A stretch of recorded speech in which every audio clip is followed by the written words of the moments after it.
At the same time, history has shown that every technological leap carries a risk of abuse, and AI is no exception. AI-driven crime is on the rise, with threats ranging from organized cybercriminal networks to state-sponsored hybrid warfare. Several authoritarian regimes are weaponizing AI to monitor and manipulate their populations, using technology not to empower, but to control, shape behavior, and determine the future of individuals. But we can also observe how the same governments are trying to shape our own processes, especially electoral ones. That is why I strongly welcome the EU's leadership in adopting the AI Act, world's first legislation banning AI-driven social scoring. That is a crucial step towards safeguarding democracy and protecting fundamental rights. Some claim that while the Americans innovate, the Europeans regulate. The EU is often criticized for prioritizing regulation over innovations. I believe such criticism is both simplistic and unfair. We need to do both: regulate responsibly and foster innovations. It is our duty to set rules that prevent harm, protect democracy, and ensure that the benefits of AI are available to all. Technology alone cannot be allowed to shape our future without ethical and legal safeguards. As with any power, with great technological power comes great responsibility. Responsibility must not be an afterthought. It must be our guiding principle. AI developers must ensure their systems are transparent, ethical, and secure. Technology platforms deploying AI must take greater responsibility and accountability for how their tools shape perceptions of reality. If left unchecked, bias, misinformation, and manipulation will distort the truth and serve specific malign interests. The solution lies in collaboration between governments, tech leaders, and researchers. Only by working together can we ensure that AI strengthens rather than weakens our societies. We must also recognize the vital role of young people in shaping the future of the AI. It is their world that will be most affected. We must invest in education and equip the next generation with the skills to lead this transformation and successfully. Making AI an exclusive technology for the few would only deepen inequalities, fuel geopolitical divisions, and increase the risk of conflict. Instead, we must strive for inclusiveness and shared progress. Ladies and gentlemen, the positive impact of events like this summit is not just an investment in technological advancement. It is an investment in democracy, peace, and prosperity for future generations. AI offers vast and unique opportunities, but I'm convinced we should do our best to use them to maximum possible extent. The decisions we make today will shape our future. I wish you all fruitful discussions, and I look forward to hearing the insights from the experts in the next panel. Thank you. President Pavel, thank you very much. Well, let's pick up on some of the themes that were outlined there by President Peter Pavel, as it's time to start our first session of the day, AI in the public interest, competition and investment. Now, few words are likely to get a venture capitalist as excited as artificial intelligence. The last few years have been simply extraordinary. Rarely, if ever, have we seen a technology grow so powerful so quickly. But with the private sector making the running in terms of both development and ownership of AI, one of the big questions at the heart of this summit is about how to ensure that the technology benefits all humanity and not just its owners.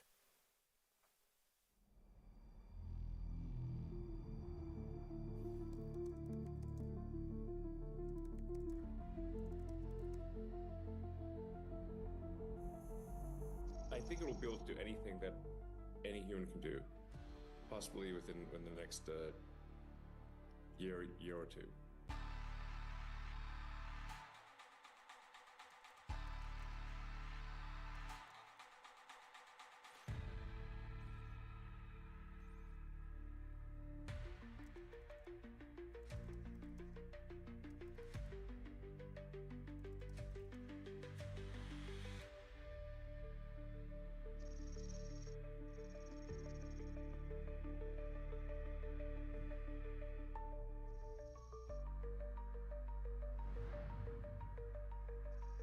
Donald Trump took the oath of office flanked by billionaires Mark Zuckerberg, Jeff Bezos, Sundar Pichai, and Elon Musk. The release of DeepSeek AI from a Chinese company should be a wake-up call. We need to be laser focused on competing to win.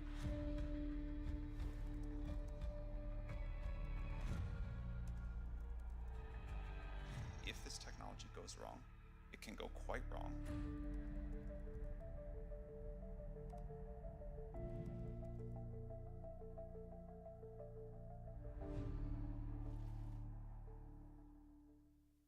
Now, embracing the spirit of AI innovation at this summit, the team making the films have, of course, used AI imagery and music throughout, and there's lots more to come of that. But now, it's a huge pleasure to introduce our first panel. Reid Hoffman, co-founder of LinkedIn, tech entrepreneur and former diplomat, Ren Ito, co-founder of Sakana AI, Mariana Mazzucato, professor in the economics of innovation and public value at University College London, and executive director of the Mozilla Foundation, Nabiha Saeed. Let's give them a little round of applause to get them warmed up. And just a quick reminder before we start, we'd love you to join in the conversation too, so please do get involved using the hashtag #PSEvents. Now, first of all, to you, Mariana, what is the public interest and is it happening? So it's a great question. I would love to unpick the word public before we even talk about public interest, because we just heard a wonderful speech by the president. And the idea of actually regulating ex ante and not picking the mess up ex post is the first thing. But what does it mean to talk about the public, not just as a regulator, but also an innovator? Because this space that we're talking about, artificial intelligence, wouldn't have come about without huge amounts of public investment.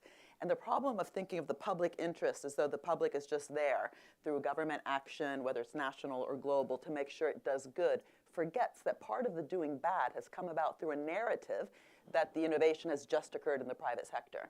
And if you look at everything that makes our smartphones smart and not stupid, actually came from public investment, the internet, GPS, touchscreen, Siri, and AI itself. If you look back at the decades of public investment through DARPA, for example, in the US, we need to bring that narrative back to when we talk about the public interest. Otherwise, it just sounds like governments are trying to help us do good, and then all the tech leaders, that word was already used, tech leaders just in the private sector, we will never do good unless we debunk first that narrative. Right, well, that's interesting in terms of the bridge between the two. Reid, what does it mean to you, AI in the public interest? So one of the things that I am a strong advocate for, there's a bunch of good things that come from the commercial interest building stuff. Actually, in fact, a little bit counter the opening video is when you look at many developed technologies, that as they get to scale, whether it's the internet, smartphones, cars, etc., the commercial sector has actually, in fact, been the one that has brought them to scale. And so that's not new. And so I think that's also true in the AI case. But the public interest part of it, I think, is how do you make sure that, roughly speaking, when you go across society, that the vast majority of citizens and social participants are being elevated and benefited from it, that the concerns that are kind of call it outside the commercial sphere are also being addressed. So, for example, fairness, equity, concerns that might have a kind of social impact. Like, for example, the president was talking about crime, which I think is an important thing to kind of steer against. And so I think there's a set of those. Now, I agree with Mariana that there's this frequent narrative of I alone have brought you this new technology, and actually all of this builds upon lots of previous work, including work from universities and a number of other places. Right, but there is a difference in the amount of investment in many settings. So if we just show you this graph, just as an example, and you can see here the difference in terms of R&D investments in 2024. There's Alphabet nearly twice as much as the UK government. Renito, do governments need to invest more? I think there's many different forms of investment from the government. So what I like about when we're talking about this public interest and the intersection between the public policy and the private sector development, it's a true the stakeholder approach. So government is not just chucking in money to help developing the AI. It is shaping the future course of AI development by bringing in the voice of the civil society organization. Private sector is bringing in how we are technically developing AI. And then it is through the incentive provided by the government, not just a monetary incentive. What is the incentive then? I think, for example, if government can show the problem which is big enough for the AI company to get excited about solving it. So for example, doing a much more sophisticated simulation about the effect of the COVID, how the pandemic is expanding, you can use AI to do a much more sophisticated simulation. If you are presenting those interesting and big enough ideas, all the engineers and companies are hugely excited to tackle those ideas, right, which will be leading to the more development. But it is dependent, Nabiha, on those ideas being presented that sort of drive that leadership, because Reid saying that I alone have provided more money perhaps than my public or government partner here, does that give the commercial company a little bit more leverage? It gives them more leverage, but it's important for us to remember there are many paths to the public interest, right? So there are the people who work on behalf of the public.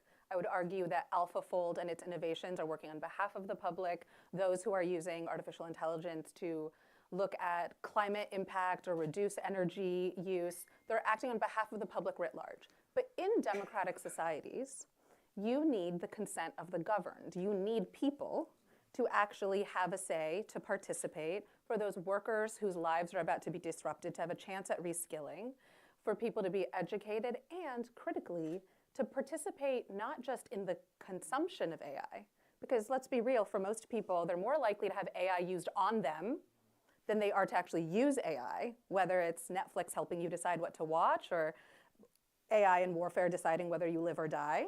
You are a subject of that technology. So how are we equipping people to actually use it, create it, engage in it? And that, to me, is why arguments around open source technology, for example, as a way to level the playing field and encourage participants to actually have a say, not just in the hyper-centralized, mega-rich, resourced organizations, is so critical for the public interest, because that is how we're going to get the public to even have a fighting chance. Do you agree with that, Reid? Well, I was on the board of the Mozilla Corporation for 11 years, so I have a strong pro-open source general bias. In the case of AI models, which is open weights, I think it's a little bit more nuanced. This is almost always really good because you have the collective ability to kind of check the code, validate it, kind of security, a bunch of other things, see how it's working. The open weights models, which is frequently discussed as open source, is provisioning equally this kind of black box across both great participants, foundations, universities, entrepreneurs, et cetera, which is very important, and also not great participants, rogue states, terrorists, criminals. And so I think part of what we need to be both working on, I think both universities, NGOs, and the commercial side, is how do we get that enablement of the key players while also preventing, for example, as the president described, crime. Mariana? Yeah, I mean, just coming back to the question, first of all, that graph that you showed is really important because one of the questions is, where did that money even come from? So if in the past, at least, we managed to have government action, especially in the high-risk, capital-intensive phase of the research and development, but ultimately we ended up socializing risks and privatizing rewards, A. B, if lots of those rewards weren't taxed, because we know many of these companies have very, knowledgeably avoided and evaded tax, but also if in the end the talent that is now being brought into these 5 or 6 companies used to also reside in universities in a more distributed, decentralized network of agencies, but the huge amounts of money, which again, through some research, we call it algorithmic rents because rents and profits are not the same thing, that itself is something we should be thinking about. So the talent drain from universities and the DARPA-type public labs around the world is a huge problem. So this isn't like a static picture saying, oh, the private sector is doing so much more than governments. It's being allowed to do so much more also because of this, again, privatization of the rewards that actually came about through a massive collective investment over the last 30 years. Right. I mean, just before we move on, I mean, this open and fair internet, the Mozilla Foundation obviously bases itself on that. I mean, if it doesn't exist now, maybe it does. Why doesn't it? The open and fair internet? Well, we had openness, and then we started to experience an internet that was mediated by platforms that had an invisible architecture that incentivized and made value out of your attention, right? Being herded on platforms that capture your attention turns you into a passive consumer. It's very different than when I got onto the internet way too early. With the act of creating and engaging and making your own things is a very different relationship with technology. I think we can get back to that. I say Mozilla is a wonderful place to be if you have defiant optimism about what the future holds. And I think we can get there, but we have a lot of work to do to equip people with that ability to build. Well, let's hold that thought of optimism. Let me just play you this clip from the European Commission President, Ursula von der Leyen. Our AI Act is already a blueprint for the whole work. We must now focus on adopting the rules as soon as possible and turn to implementation. Now, Ursula von der Leyen was speaking there in 2023. The act she's talking about, the bill was passed last year and partially came into law this year, won't be fully implemented until 2028. I hope you're all still following me. What do you make of the EU's approach, Mariana, when it comes to, I think we heard President Pavel at the beginning say, they have this reputation of being regulators. Well, the irony is that we often hear, socialist Europe and capitalist America. And actually, again, if we look at the history of this sector, but also many sectors, the US government, Uncle Sam, actually spent much more than Europe. And so the real question that we should be asking is not buying into this false narrative, but what is that kind of dynamic, outcomes-oriented, what I've been calling mission-oriented, public-private kind of collaboration and true collective intelligence with the regulations that make sure, just like in the health sector or the food sector, it was good we had the regulation, not only because we are then eating and using medicines that don't kill us, but actually that then required the business sector to innovate, right? When we don't have regulation, you can actually be much lazier. And so actually having smart regulation that stimulates innovation in the public interest is the key point. But if you look at a lot of the narrative, both in the media and what's being said by politicians, we, again, haven't debunked this idea that actually the US had a more socialist innovation state, not a welfare state. We definitely have a more active welfare state in Europe, but we have massively underspent around health innovation, digital innovation, and even climate innovation compared to the US. Right, Ren, do you think there is more to it than just regulation, perhaps setting apart the sort of reputation, the stereotypes that we set by various regions across the world? I think it's not just about a question about the regulation versus the innovation, which President Pavel has just very eloquently mentioned in his keynote speech. But what I want to be focusing on is the video you showed me, Joe, is a video from the 2023. 2 years have passed. Yeah. What has changed? Which is, so back in the days, I had a luxury of only focusing on the foundation model. So the chart you showed me about this, whatever billions of dollars investing into the AI from the private sector, that is mostly about investing in making a foundation model. And then the quasi-monopoly you were talking about AI was pretty much centered around the question of who are making the models. Now things are getting more nuanced. Right. Let's just look at this clip from President Donald Trump talking about investing in infrastructure to power AI. What we want to do is we want to keep it in this country. China is a competitor and others are competitors. We want it to be in this country, and we're making it available. I'm going to help a lot through emergency declarations because we have an emergency. We have to get this stuff built. I mean, there has been so much, Reed, as you know, talk around the world about how to respond and approach President Donald Trump. And in the field of AI, the relationship with big tech, what is it like in Silicon Valley at the moment? What is the sort of flavor of conversations that you're having? Well, I think one of the things, I mean, there's obviously been a lot of criticism of various things, which I think are, a bunch of it is right and is important. But I think that what is not as much discussed is I think it is extremely important for all governments to be in dialogue with the technology industry, because I think the exact questions that we are addressing here is a question of like, okay, so this AI is going to be the cognitive industrial revolution. What in, because if you parallel with the Industrial Revolution, it both gives you the wonder, which is the huge increase in productivity, industries, et cetera, and also the challenges, namely the transition that goes into with how society fits. And so I think those organizations being in dialogue with governments is great, and I think that the fact is that the Trump administration is staffing with people who understand the technology and so forth is also a feature. Right, and you think that's a good thing? Yes. Yes, more than dialogue or just dialogue? Well, I think dialogue is where it begins. I think that part of the question, for example, one of the mistakes I think when it gets to innovation, one of the hard questions I think we've danced around a little bit here is there is no innovation without risk, there is no innovation without making mistakes, there is no innovation without making errors. And so an approach that tries to say, hey, we're going to prevent the majority of errors, if that was approached before we put cars on the road, we would not have cars on the road. We would not have electricity in the buildings, et cetera. You actually have to deploy, learn, and add in regulations. Like the car example is a good one because the industry and the consumers didn't want seatbelts. We knew specifically what harms were happening. And so they went and said, okay, now seatbelts, and you had to push the industry to make it happen. And it helps very much reduce fatalities. But it's on the basis of studying and knowing things. Nabiha, what do you think? Here's the difference between what's happening now and cars. When a car has a crash and someone goes through the window, you can see it, right? But the harms of AI may or may not be visible in that same clear way.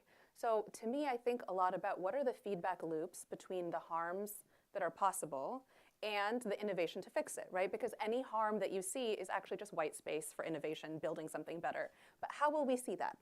Where will that come from? And to me, the importance of equipping civil society to understand how this technology works, to educate students so they know how it's working, for workers to understand how it's happening in their workplace, is not only to lift them up and have the positive innovation of the future, but also so we can course correct with the frequency and rapidity that we need for this to actually move in the right direction. Because the truth is, the rate of destroying things is a different rate than the rate of building things, right? It is easier to destroy than it is to build. So we're going to see bad actors mobilizing this for harm, and we don't want that to become the full picture of what this technology is capable of. But we can't be ostriches with our head in the sand about the fact that harms will happen. How will we know? How will we fix them? How does that build trust for what we think the technology can become? Reed?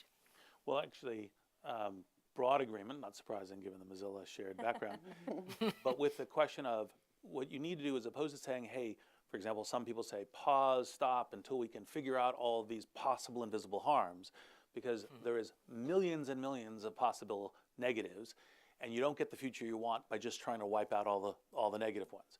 You have to build towards things, and I think that part of the exact thing of measuring, and yes, you could say, hey, look, I can't see going through the windows. Although the reason I use the seatbelt example is because consumers didn't want it either. And so even though they could see it, but I do think that making the invisible visible so that we can build the right innovation loops is precisely the kind of thing to be doing. And that's the work that the discourse around the industry is to try to make those the relevant things visible. Ren, how much concern, if any, is there in a country like Japan that China and America seem to be so far ahead in this battle to be at the forefront of AI? I think this may be related to the question of the visible versus invisible. But if you want to strictly enforce the export control, there's a spectrum that if you're talking about hardware, it is easier for the implementation. When it comes closer to the software, it is getting more harder. So what I'm seeing is that, yes, there is definitely this dichotomy and some decoupling happening between between the Chinese and the Western AI companies. But what the recent DeepSeek incident or DeepSeek phenomena has proven is that the open source is across the border. So if you're seeing a great open source model coming up from either the Western or the Chinese camps, the fruit of the new innovation can be enjoyed by almost everybody. Right. I mean, is there a risk, Mariana? I know we want to hold on to the optimism and the potential advances, but if AI does become one of the front lines in a geopolitical struggle, I mean, it's going to be the smaller voices that get squeezed out of the conversation, isn't it? The global south or civic society, if it becomes a battle between governments.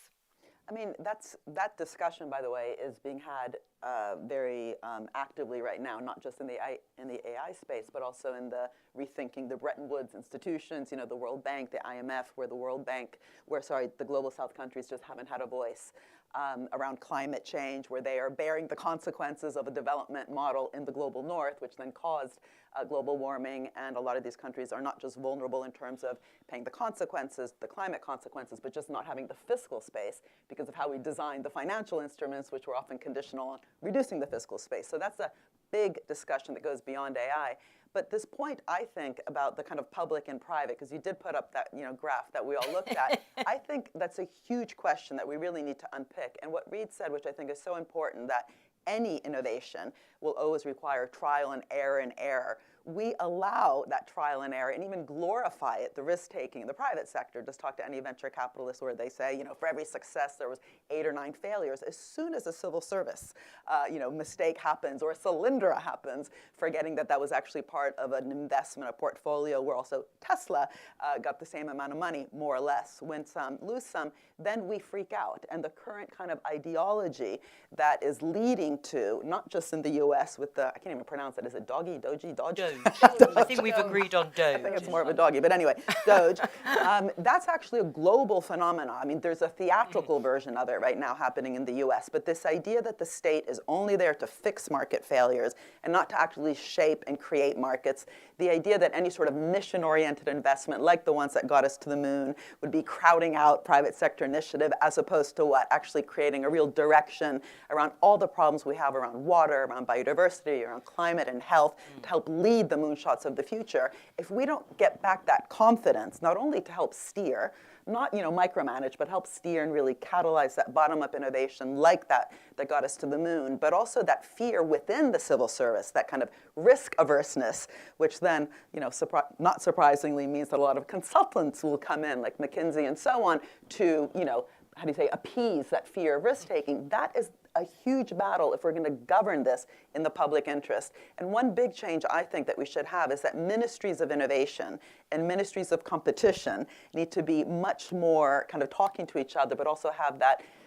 that knowledge about the technology itself. You can't regulate a system you don't understand. Well, can I take us all back 10 years, 2015? You'll remember the Paris Climate Conference and the agreement you've been talking, Mariana, about climate change.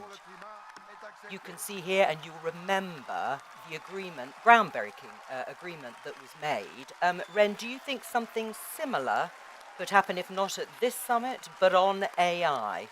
I think so. There is a couple of the similarity you can associate between the climate change and AI debate, because it is involving the global south. There is some the competition between the advanced economies, and then you're trying to strike the deal for the purpose of doing something good for the global, which is the big commonality among the AI and the climate change. But now the question here is, maybe I go back to the same story at the beginning, that a multi-stakeholder approach is more relevant in this AI space, because you need input, not just from the civil society organization, but from those companies who are developing AI, not just the company who are developing models.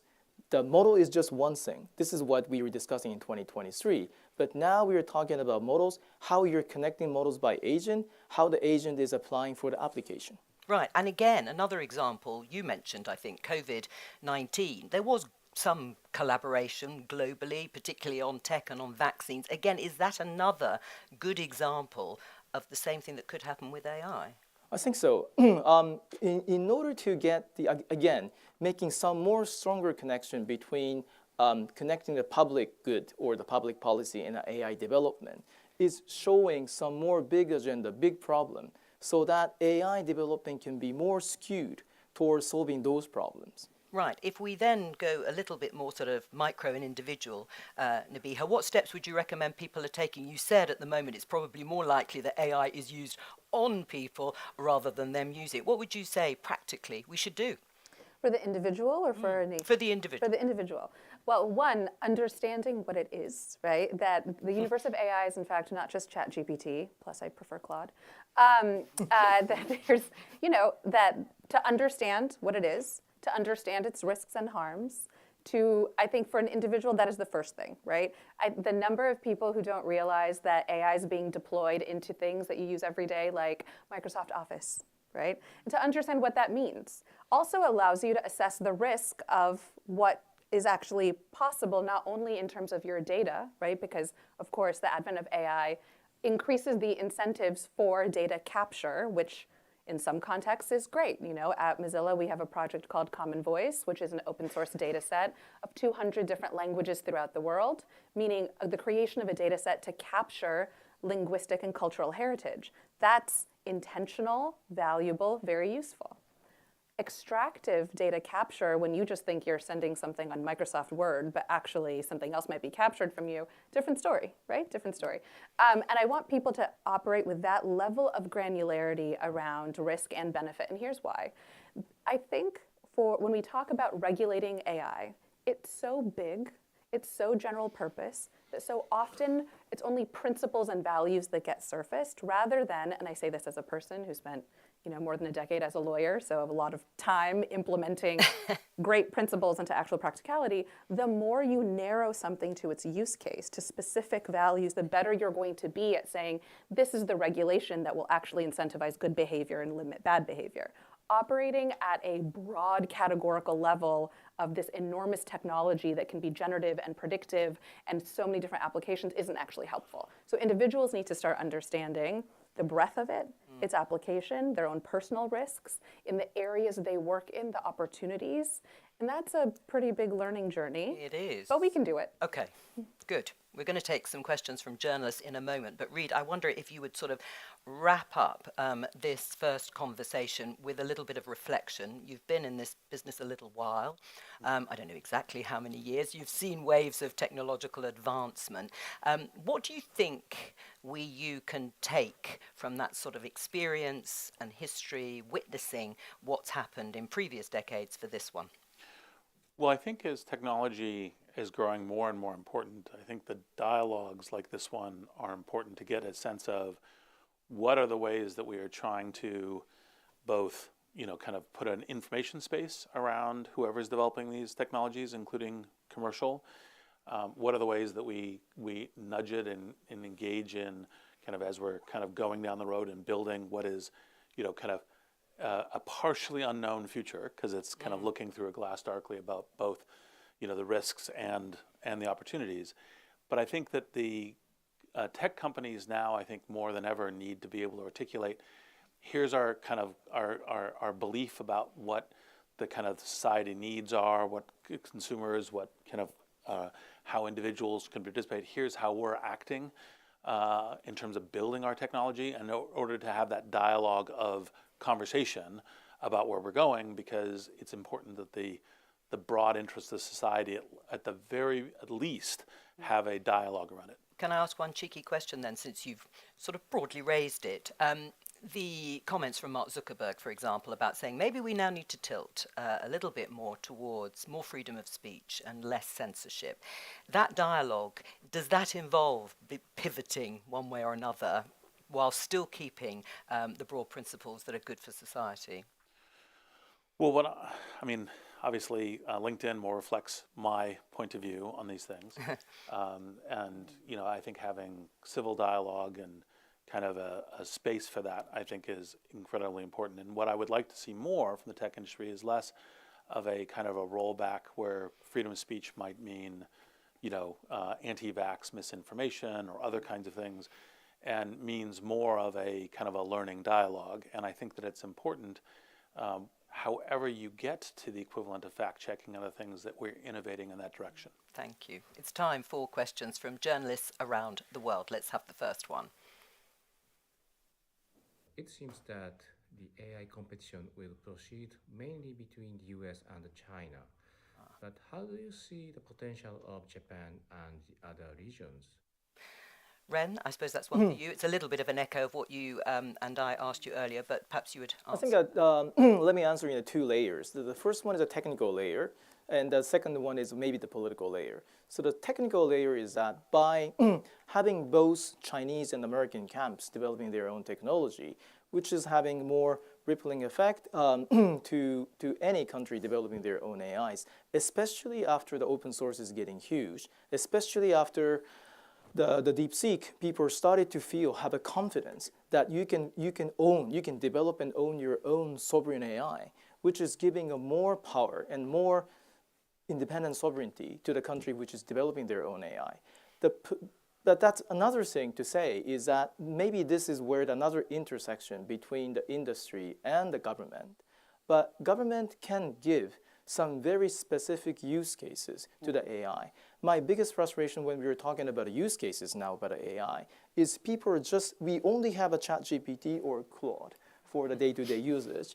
But at the same time, the Financial Times and BBC is talking about this extreme case scenario which is possible only by the sci-fi novel. I want to understand what are the building blocks. By having what kind of R&D, you can have what kind of use cases. Okay. I think the government or the public policy, for example, there's a COVID case or some war case scenario by the defense generals, you can give a lot of those interesting use cases, which is pushing the boundary of the AI use cases.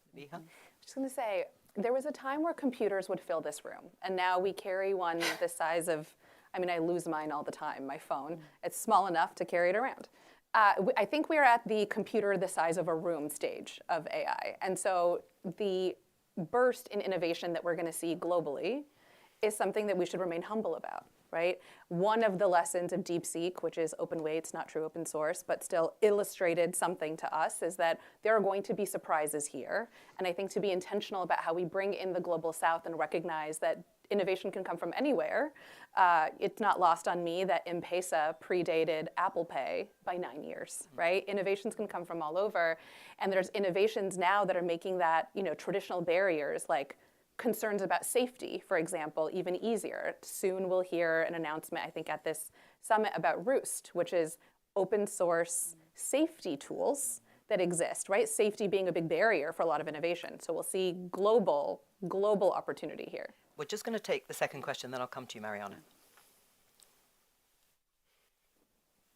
In our rush to ensure the AI investment boom has an equitable outcome, do we risk compromising investment in the more basic digital infrastructure that certain developing nations are desperate for? Mariana?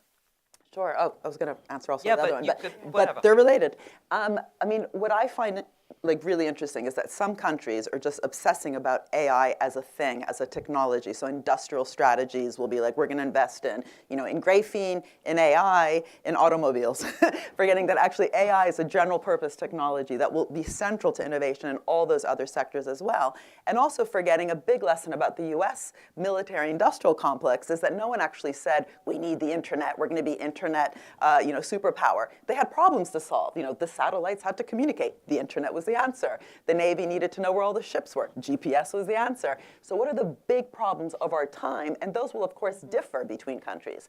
And that's the question, what is the difference between a so-called global north and global south country in terms of the biggest problems they're facing and how AI can help actually solve those problems? But coming to the second question, without a digital public infrastructure, and also one that is being governed with equity and justice and transparency at the center, then none of this is going to happen. And there's really different models right now. And the current European Eurostack model, which is very interesting in trying to bring kind of digital sovereignty, all this stuff that you're talking about, actually having citizens being informed as opposed to things happening at them. You know, Shoshana Zuboff's famous quote that you think you're searching Google for free, Google searching you for free.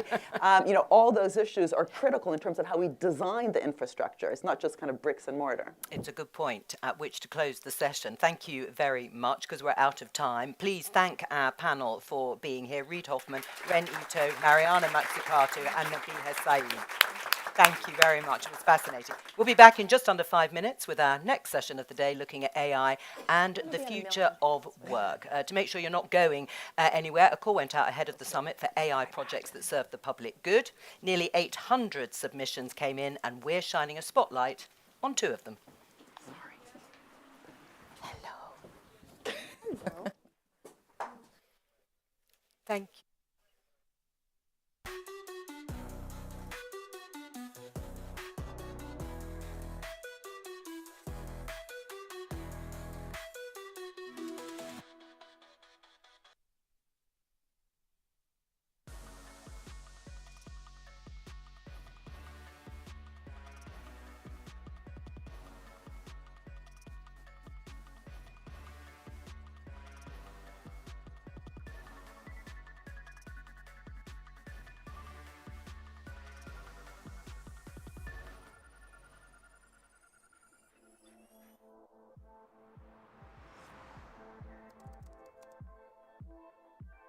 And NPK is the most important and most basic nutrient for plants. The soil sensor can provide NPK readings at lab precision.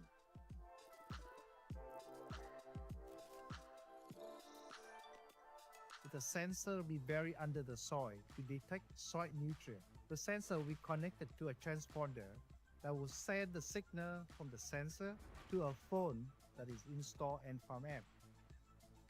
The farmer can receive insight regarding soil nutrient and actionable recommendation powered by AI.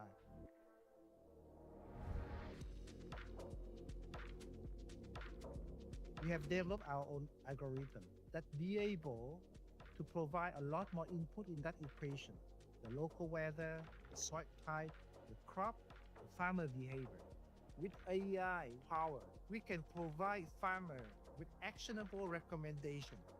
They not just use less fertilizer, wasting less resources, but they make sure the plants are going well.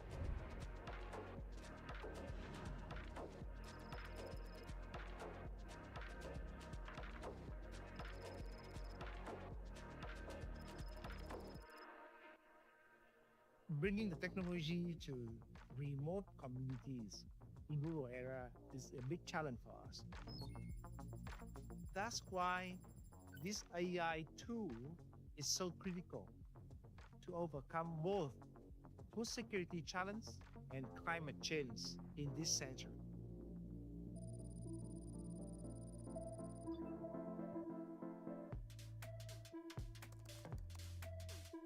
A little over 15% of the world's blind population resides in Africa. Odeon's renewed hope is thanks to a Nigerian startup that translates text to audio.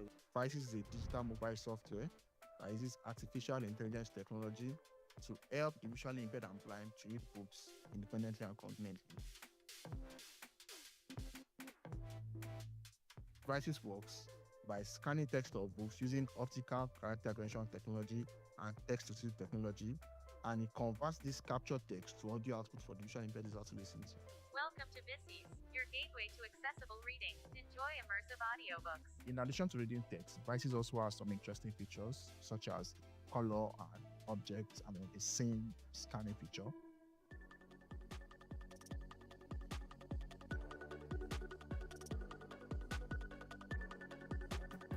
My message to the governments, especially the Nigerian government, for instance, is getting much more active in conversations that involve artificial intelligence, assisting developers, assisting entrepreneurs, pushing for building solutions that are tailored and made only for Africans.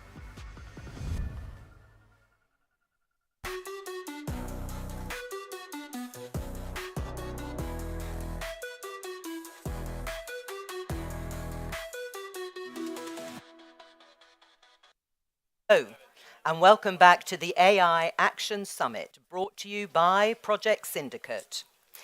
Still to come, Justin Trudeau, Prime Minister of Canada. James Manika, Senior Vice President for Research, Labs, Technology and Society at Google. Audrey Tang, Senior Fellow at the Project Liberty Institute, and Jean-Noël Barrot, France's Minister for Europe and Foreign Affairs, in conversation with Daron Acemoglu, winner of the Nobel Prize in Economics and MIT Professor of Economics. Now, for this session, we're talking AI, innovation, and the future of work, a subject that can sometimes bring up apocalyptic predictions about robots taking over the world. The reality is, of course, far more nuanced and depends hugely on who you are, where you are, and what you do, myself included. Here to drill down further into who some of the winners and losers of tomorrow might be, we will have in a few minutes' time Sylvain Duranton, Global Leader of BCG, CEO and co-founder of Zindi Africa, Selena Lee, and James Manika. But first, let's have a look at the film. I'm Jo Coburn. Hello, I'm Jo Coburn. Hello, I'm Jo Coburn.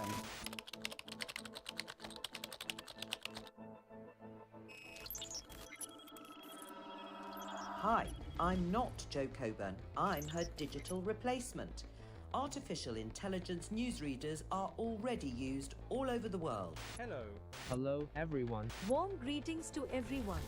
But rather than a case of the robots coming for all our jobs, the way things play out is going to be very different around the world.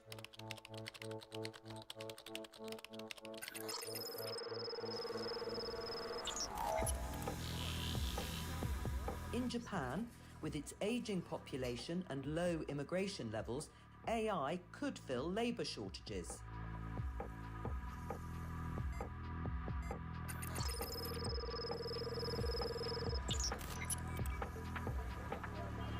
Whereas in India, automation could leave millions of contact centre workers without jobs.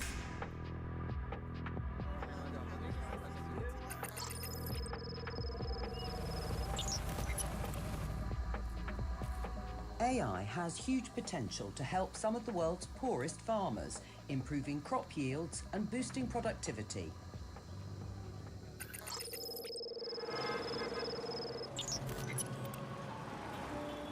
Technology bros out in California have been one of the big winners of the 21st century so far. But for how long? Probably in 2025, we at Meta are going to have an AI that can effectively be a sort of mid-level engineer. That a lot of the code in our apps is actually going to be built by AI engineers instead of people engineers.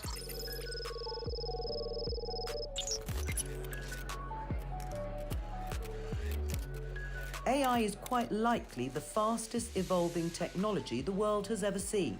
There will be huge winners and huge losers. For policymakers, is keeping up quite simply mission impossible.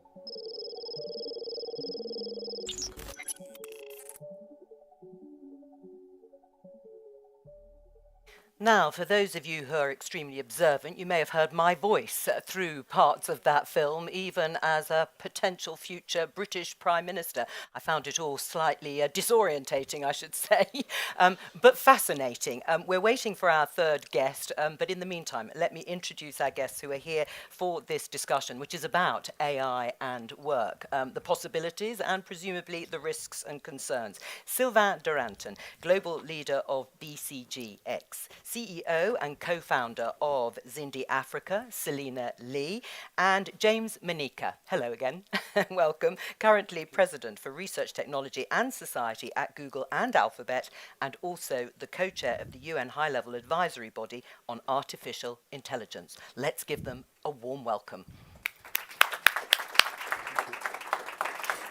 James, can I start with you? I know you were last in, and that might be a bit unfair, but I'm going to start with you anyway. What are the major trends when we talk about AI and work? The jobs that will be replaced and the jobs that might be created? Well, thank you. Delighted to be here. I think most of the research we see and have been involved in suggests that basically three things are going to happen. There'll be some jobs that'll be lost. These are jobs where many of the constituent tasks are ones that can be easily automated. So we'll see a decline in those. There'll be some jobs gained.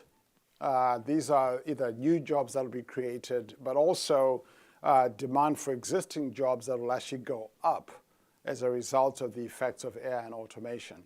And then the third thing that will happen is what you might think of as jobs changed. In fact, this is actually the bigger part.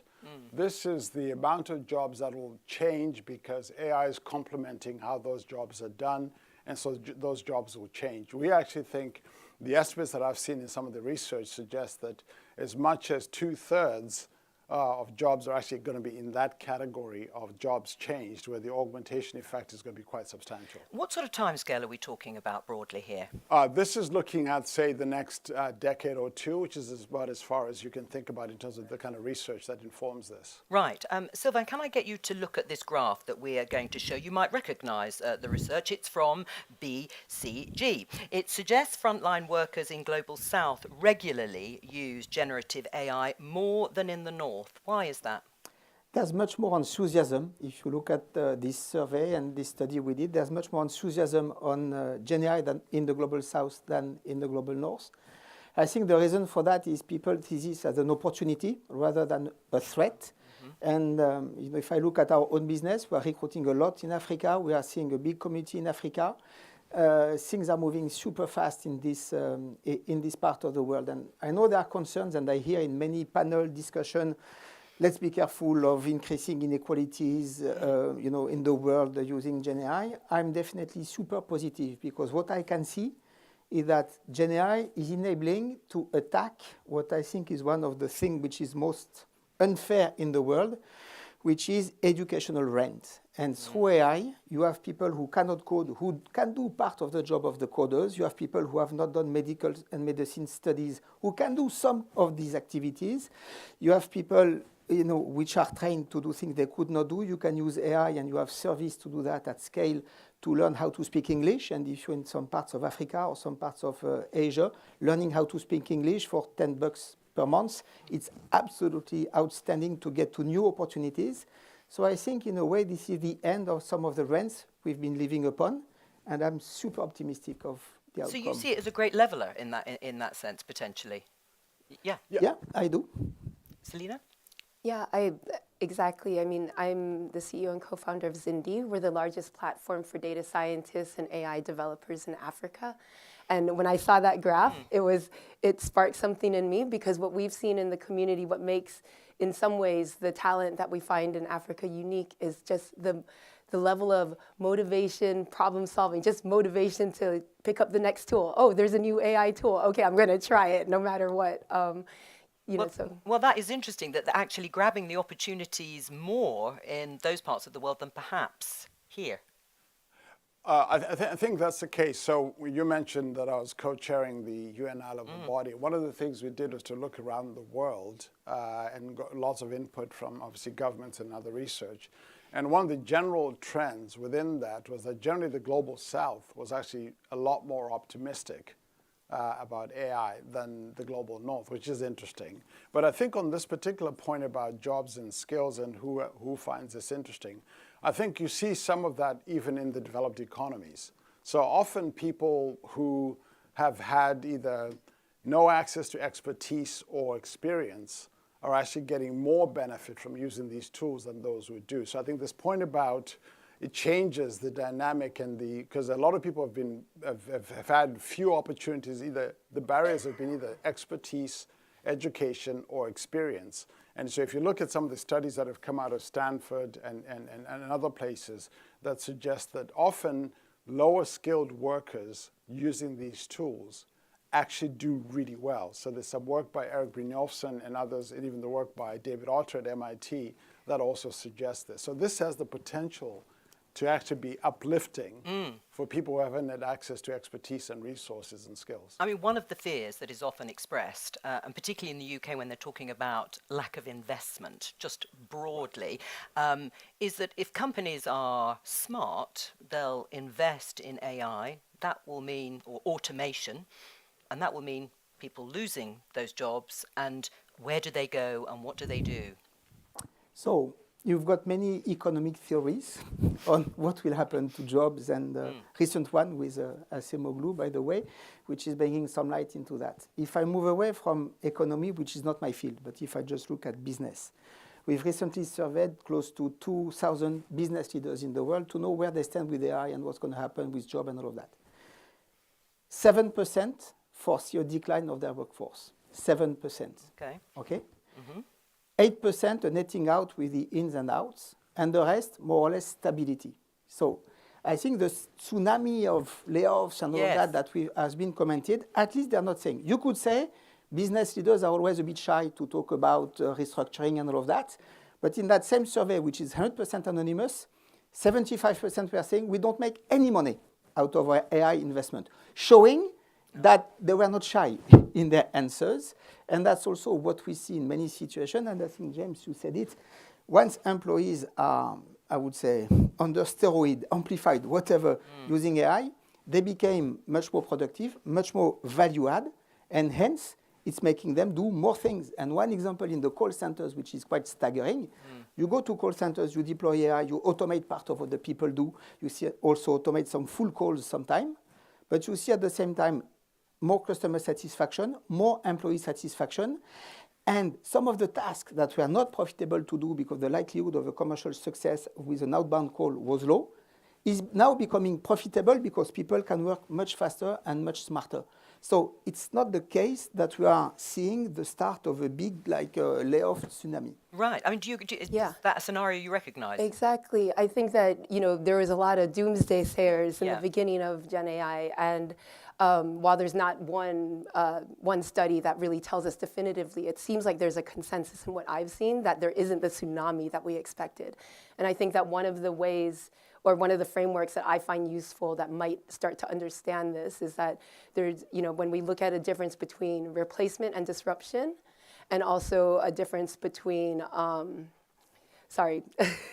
the idea is that, Brookings had a study that said 30% of workers will have 50% of their tasks disrupted. So also separating the person and the tasks that they're doing. So in a way, I think I totally agree that what it's been proving to do is be an enhancer of the talent that is there. But the reskilling is absolutely critical in that sense. Right. Well, let's pick up on the reskilling because we're talking about one half of the equation, if you like, and it's great to hear that you don't really see these doomsday scenarios. So how do you incentivize that skilling or upskilling once AI is doing some of the tasks that we do? Yeah, I want to just make one quick comment on the previous part of the discussion. I think one of the things to think about demand for jobs, it's going to vary occupation by occupation. Yes. So we're finding, for example, that if you look at occupations where there's a lot of demand elasticity, when people actually then work with these tools, the demand for their work goes up dramatically. Now, there's some occupations where you don't quite have the same demand elasticity. You may not see the growth in occupations, and you may see more displacement. In fact, there was a wonderful, very detailed study that the International Labour Organization just did looking across 140 countries, looking at something like 400 occupations.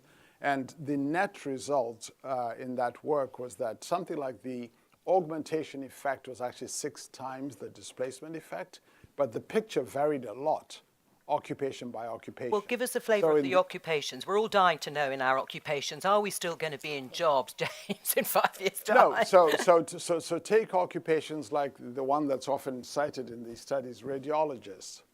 People have predicted that radiologists are going to disappear. Actually, it turns out that there's actually more radiology to be done. So the demand has actually gone up. So the demand for radiologists, even as they've been assisted by this technology, have actually gone up dramatically. So that's an example of an occupation where there's more demand for it. We just haven't been serving enough of it. Now, there'll be other occupations where the amount of demand for that activity is fixed, if you like. And so as you have people be augmented by this technology, they become more productive, that you need less of them. So that's why it's important to think about these, and by the way, these demand factors for these occupations also vary from economy to economy. From country to country. So I think it's worth keeping that in mind. But to your actual question about skilling, I think this is going to take everybody working on this. So, at Google, we're doing some of this ourselves. I think in the last decade, we've, I think, given digital skills to like over 100 million people around the world. We've actually created an AI opportunity fund in addition to that to do reskilling. But I think it's going to be important for employers, governments, and education institutions to work together in this. And this is particularly difficult at the moment when many governments are kind of experiencing somewhat austerity measures that limit the amount of public investment into workforce skilling. So that's going to be a challenge. I mean, don't governments have to provide incentives to companies to do the skilling that will be needed, Selena? I mean, I think there's a number of levers that governments should be looking at pulling to mobilize the resources that are needed, because it's not insignificant, that is true. But I think aside from the resources and incentivizing the right investments, I think the other reason why it's important to have government, private sector, civil society, universities working together on this is because in order for this to be sustainable, it also has to be very much an ecosystem play. You can't just drop a course into the middle of Africa and expect that that'll be a sustainable path forward, right? So we want to make sure that everything is working together, that we have the training that is preparing people for the jobs, that the companies are ready to also absorb this new upskilled labor as well. Right. I mean, do governments have to come up with the money for this in order to make that start that ecosystem? I believe a lot in this ecosystem building, but I think the number one incentive for companies still is to make money. Yeah. And if you do the upskilling, you can make money. But I think what is not stressed enough is the fact that amplifying, everyone wants to amplify, making people stronger, whatever, there is a cost. And maybe a small anecdote on us, BCGX.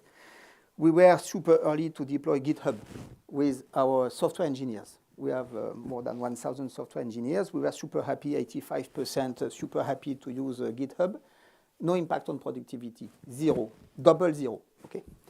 And we sort of tried to understand, and basically they use GitHub like you would use Word autocomplete. I start a line, it gives me the end, I pick for 3 options, it takes a bit of time, it prompts the next line, I see what I can do.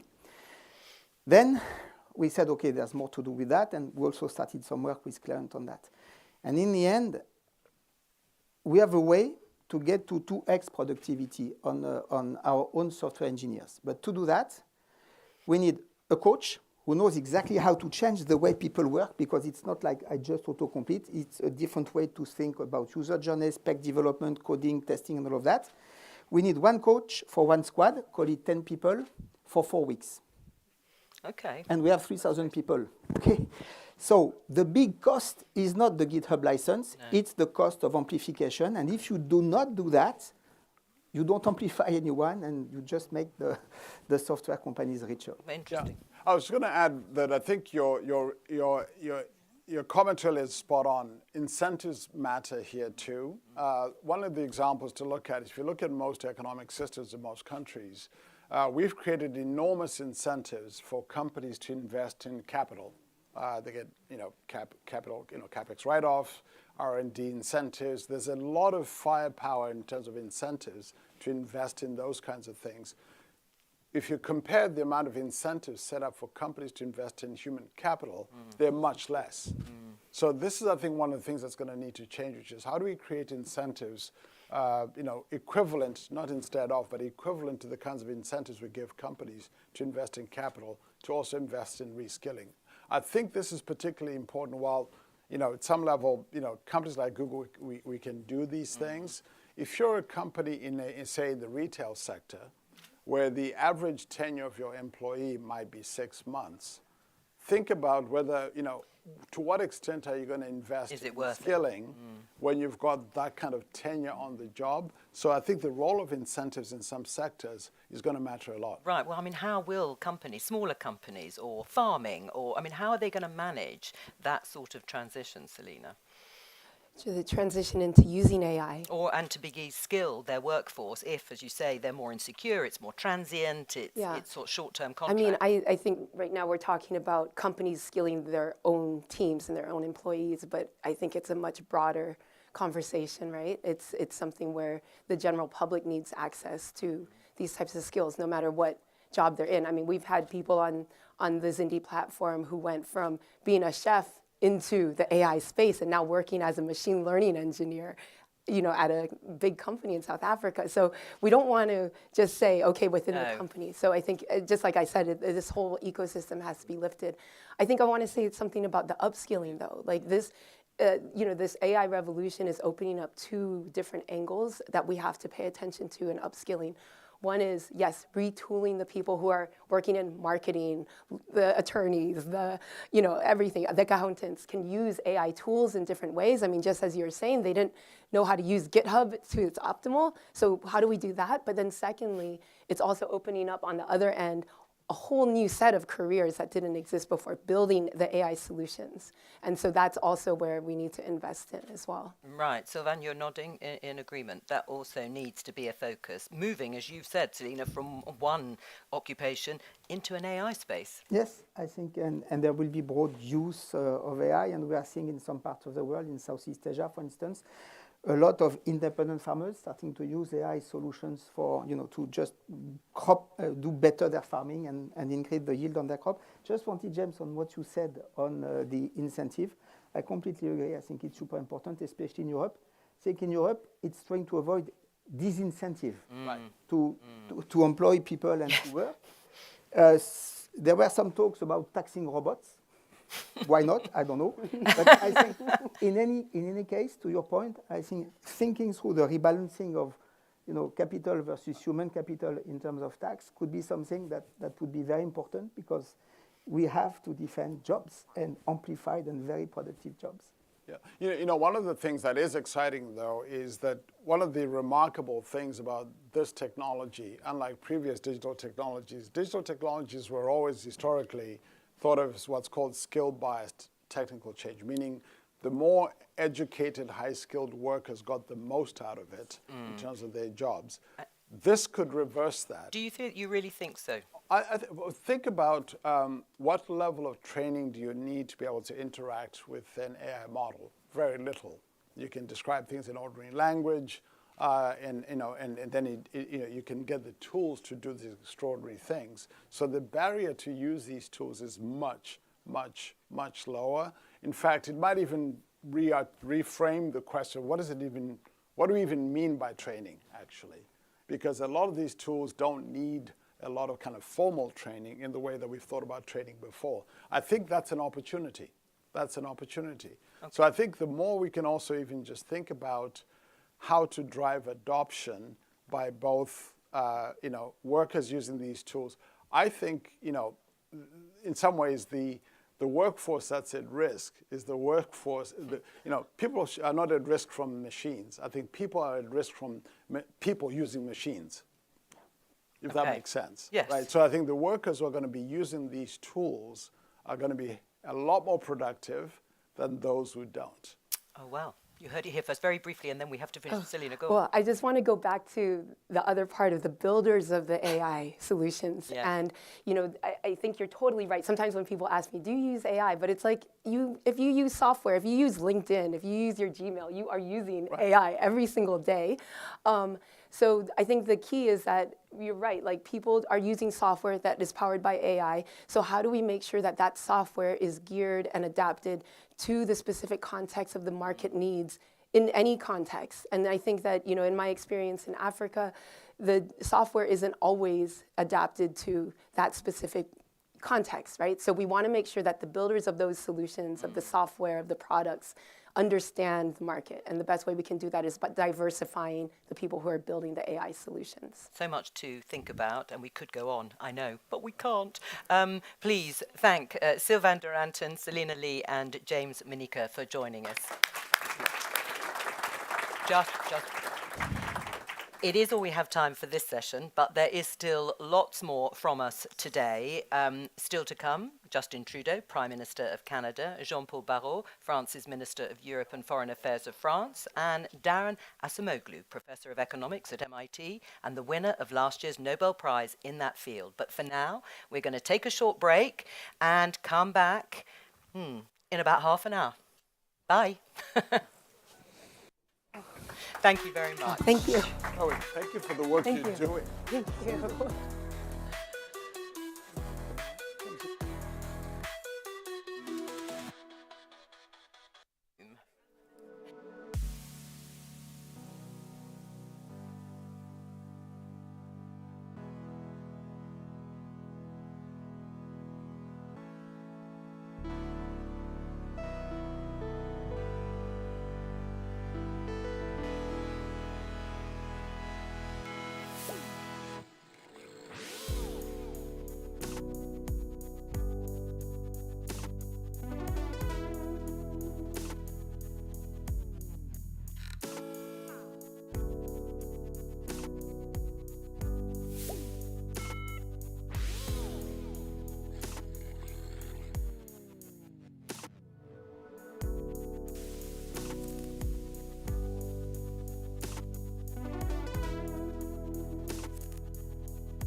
Hello.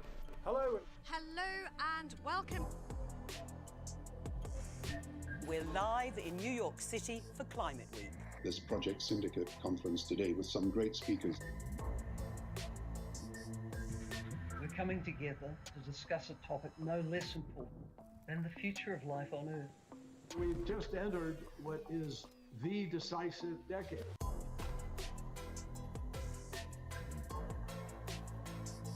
This is about saving the conditions that have allowed the human race to survive.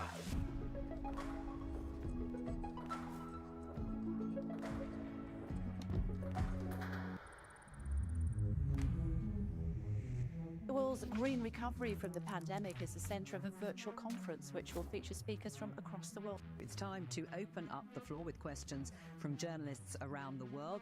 Leaders need to listen. The choice is a radical change today or disaster tomorrow. The crisis of relevance of the United Nations is, I think, much bigger than many people want to admit. So the question is, are we ready to change?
Hello.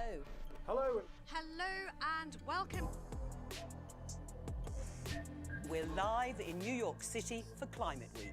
This Project Syndicate conference today with some great speakers.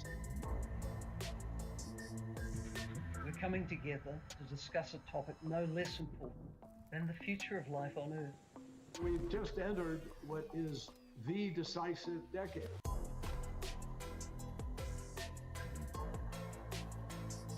This is about saving the conditions that have allowed the human race to survive.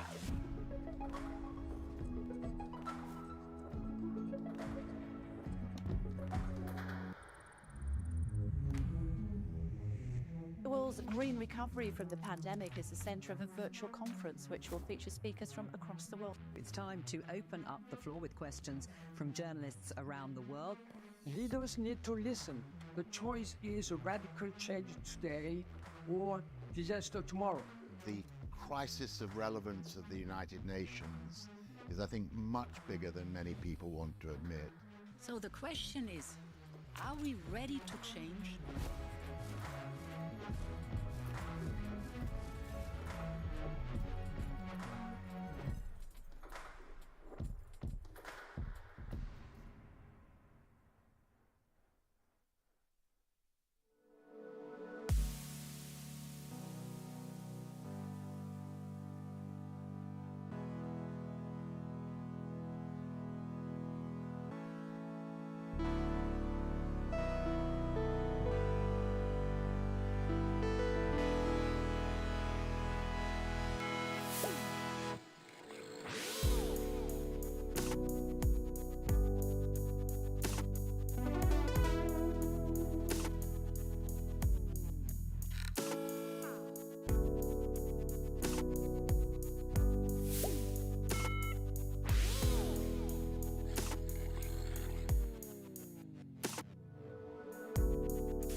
and welcome.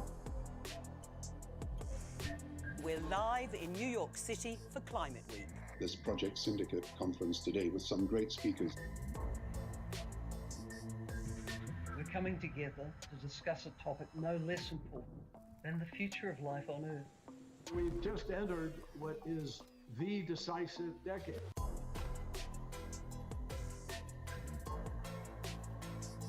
This is about saving the conditions that have allowed the human race to survive.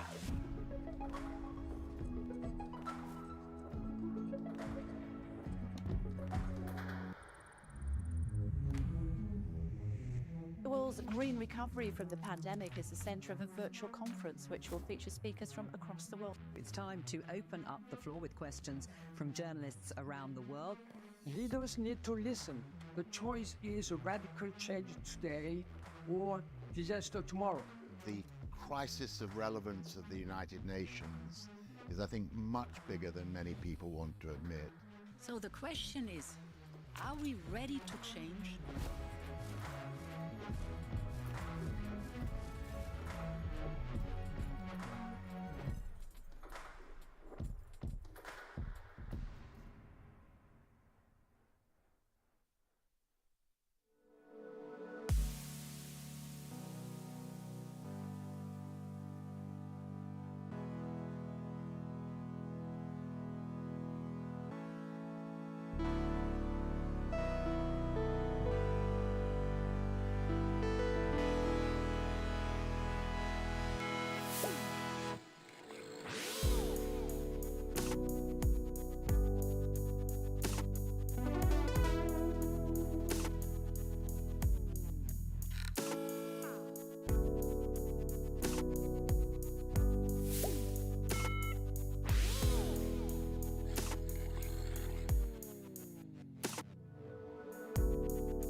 Hello. Hello and welcome.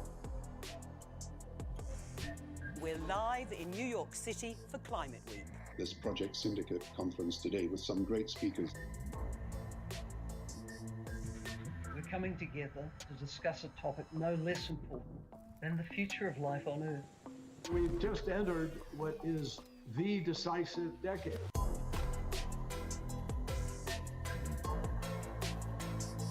This is about saving the conditions that have allowed the human race to survive.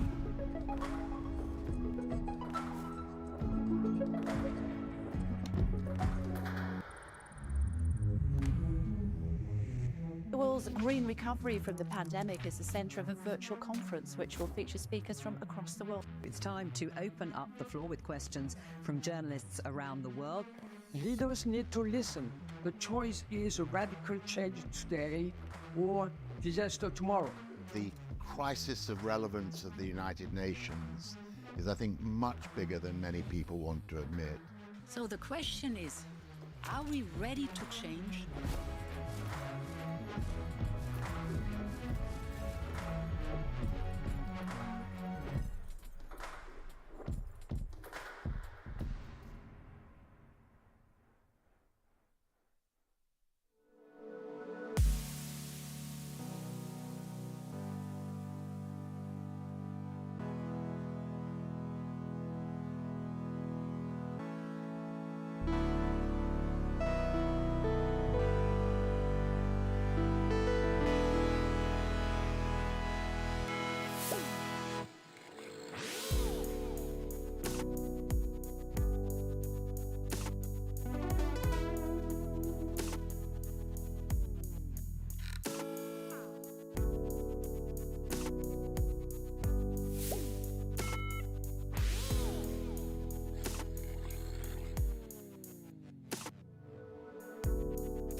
Hello. Hello and welcome. We're live in New York City for Climate Week. This Project Syndicate conference today with some great speakers. We're coming together to discuss a topic no less important than the future of life on Earth. We've just entered what is the decisive decade.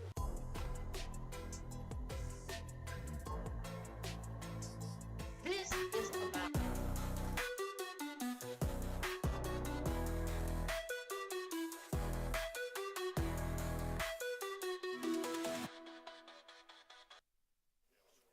Hello and welcome back to the AI Action Summit, live from the Grand Palais in Paris and brought to you by Project Syndicate. I'm Jo Coburn. Still to come over the next hour and 10 minutes. Justin Trudeau, Prime Minister of Canada. Jean-Noël Barrot, Minister for Europe and Foreign Affairs of France. Daron Acemoglu, winner of the Nobel Prize in Economics and Professor of Economics at MIT. And to start proceedings for the rest of the afternoon, it's an honour to introduce and welcome the Prime Minister of Canada, Justin Trudeau.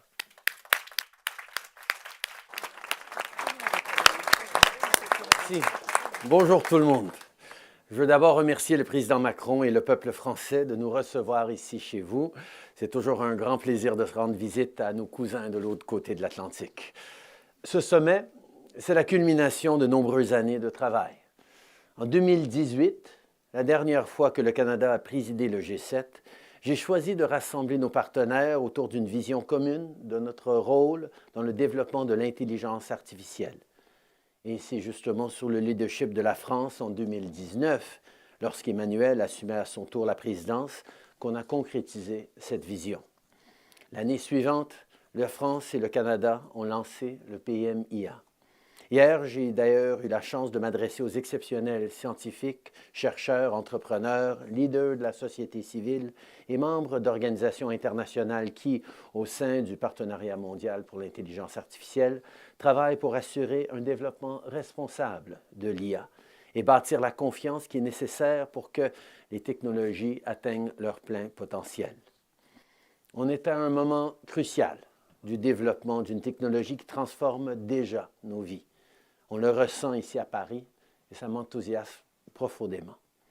Mais je sais que la vitesse effrénée du développement de l'IA en inquiète plusieurs. Ils voient comme une menace pour la vie privée, la propriété intellectuelle et l'environnement. Ils se demandent ce que l'IA signifie pour leur emploi, leur capacité à mettre de la nourriture sur la table pour leur famille. Et, étant donné que les leaders politiques ont parfois échoué à soutenir les travailleurs à travers de grands bouleversements économiques comme la mondialisation, on ne peut pas faire comme si leurs inquiétudes ne sont pas valables. People are worried that AI is being used to spread disinformation and scam people. Right now, my likeness, my voice, and that of other world leaders is being used to mislead, to cheat, to steal. We cannot stop progress. We shouldn't want to. But we need to have guardrails, transparency, accountability. We must put AI to the service of everyone in both high and low-income countries, and not just for an increasingly small group of ultra-rich oligarchs whose only concern is the value of their stock portfolios.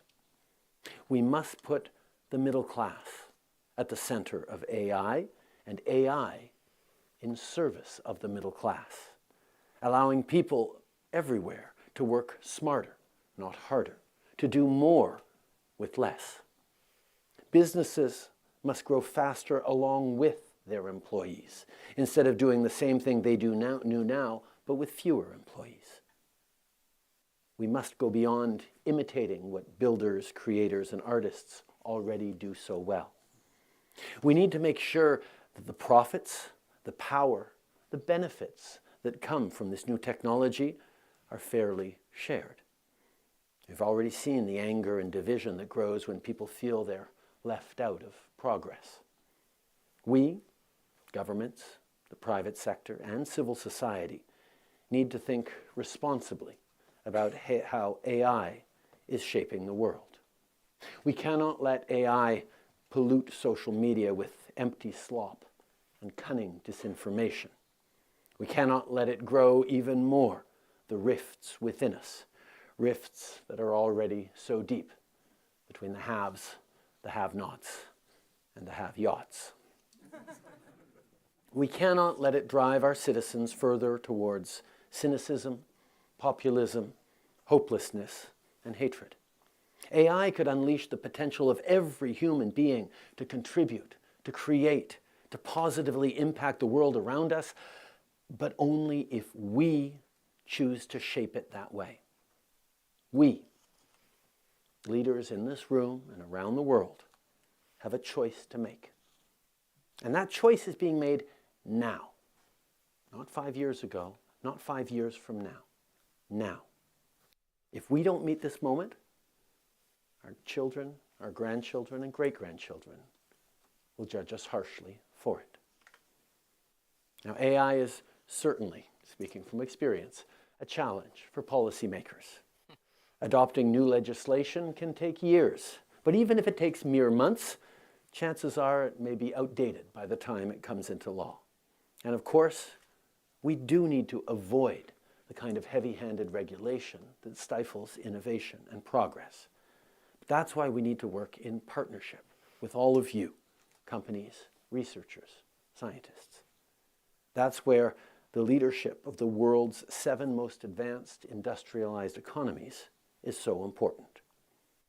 See, this year, Canada is once again presiding the G7.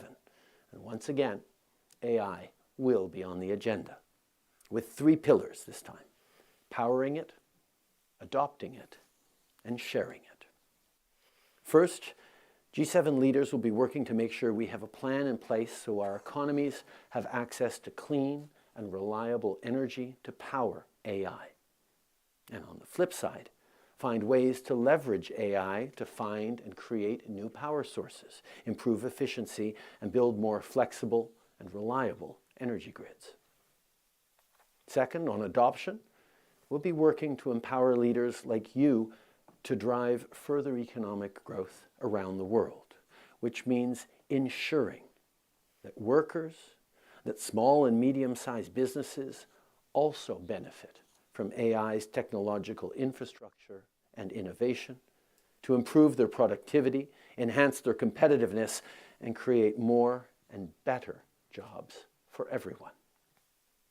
And the third pillar is on making sure we share the AI revolution with the world so that developing countries can be included in this technological transformation and not just reap its benefits, but drive it forward in new and creative ways that we need to see. If AI truly lifts up emerging economies and empowers their citizens, we will all prosper. It comes down to building trust. Once workers see that AI, rather than taking their jobs, is instead assisting, enabling, and empowering them, they'll be more ready to embrace it at work and at home. Once investors see businesses thrive thanks to AI innovation, they'll be more confident when investing in entrepreneurs who lean on it. Let's show workers that AI can be a powerful tool in their hands, in their toolbox. Let's show small businesses that adoption means growth. Let's show markets that this is not a bubble. Let's show our citizens that we have the frameworks in place to build that necessary trust in a time of change. As with all new technologies, the first few years of development are a bit rock and roll. Governments and businesses are facing new challenges, new disruptions, but also new opportunities. That's why the path forward must be working together with like-minded partners as we maintain the competition that is healthy for innovation, but keeping in mind the requirements to keep people safe. The technologies we are building right now will have massive transformative impacts on every aspect of our lives. And you can speak to anyone in this entire conference, nobody will say with certainty what the future is going to look like 10 years from now. What'll be great about it, what'll be terrible about it. But right now, we have a responsibility to be having those conversations that figures out how we make sure that we're being really thoughtful about the world we are creating. Because now is when it's being decided, here and everywhere else around the world. But allow me for a moment, in front of an audience from every corner of the world, to be very, very proud of Canada and of Canadians. If you're looking for a strong AI partner, a reliable AI partner, a trustworthy AI partner, Canada is it.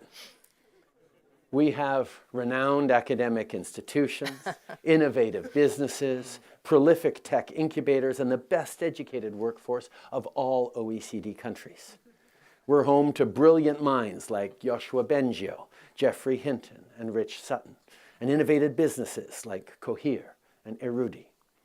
We have the critical minerals needed to build this technological revolution, specialized semiconductor expertise, and one of the world's cleanest electricity grids. And yes, we're reasonable and always polite. We have all the building blocks for the future of the world's economy. Sure, it gets cold in Canada, but I know that a room filled with researchers in AI and investors in AI can get excited at a place that's 30 below for a few times of the year, which means half price on cooling for your data centers. Canada is a global leader when it comes to nuclear energy as well.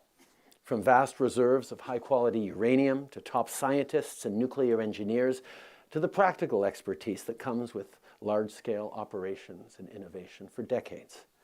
And by the way, let me say this once and for all, as an environmentalist, for me, the debate is over.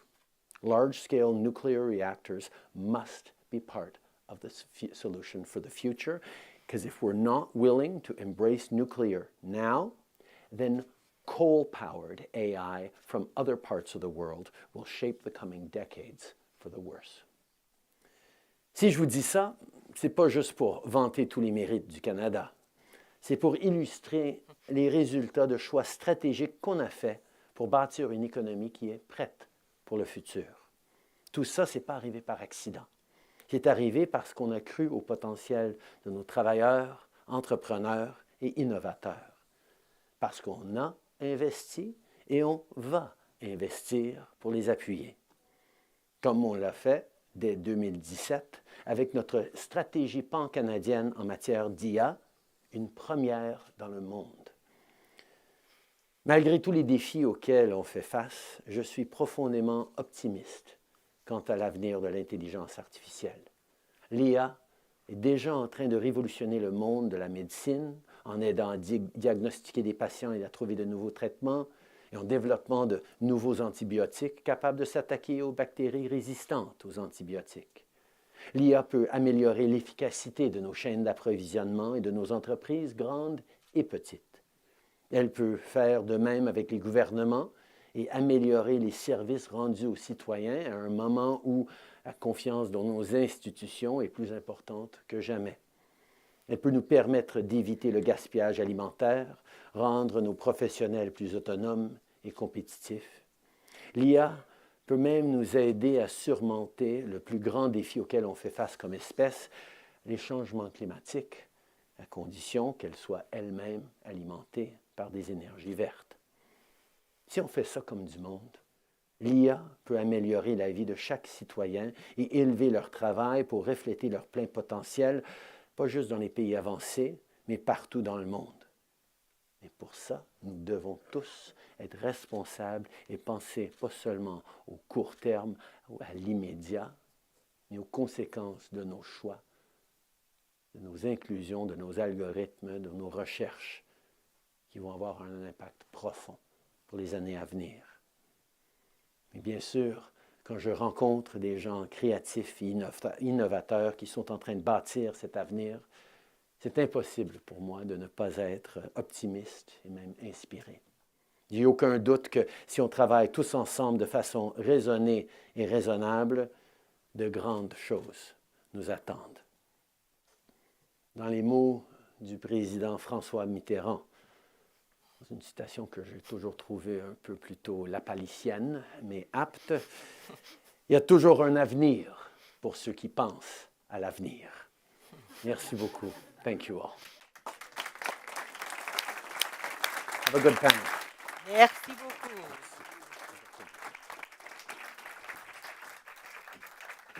I very much enjoyed the self-promotion of Canada, and why not?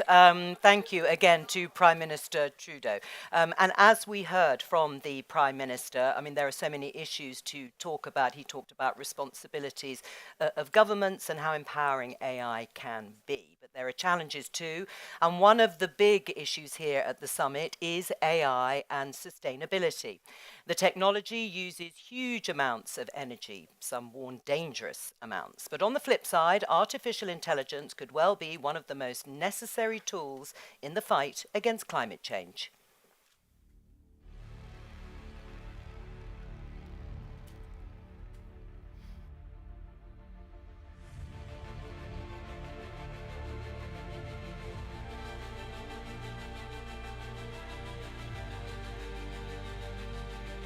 Power used by data centers could double by 2026. Globally, data centers alone would be using as much electricity as Japan. In just one day, the average data center could use 300,000 gallons of water to cool itself. There's a lot of different ways that AI will learn in the future, but nonetheless, it's going to take energy to do so.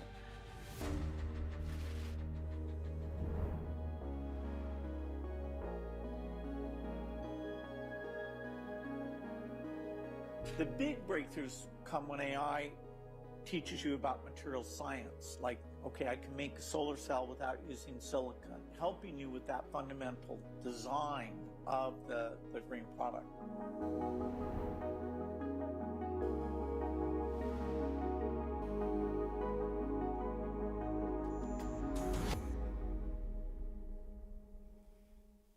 Now, before we get started with our panel, a reminder that you don't have to be on stage here at the Grand Palais to be part of the conversation today. Can AI be a net positive for the planet? Get your voices heard using hashtag #PSEvents. Now, let's get into our big discussion. Joining me on stage, we have Alexander Vollert, AXA Group Chief Operating Officer and AXA Group Operations CEO. Founder and CEO of African startup Amini is Kate Callett. Sasha Lucioni, AI and climate lead at Hugging Face, and the chairman and CEO of Total Energies, Patrick Pouyanné. A very warm welcome to all of you.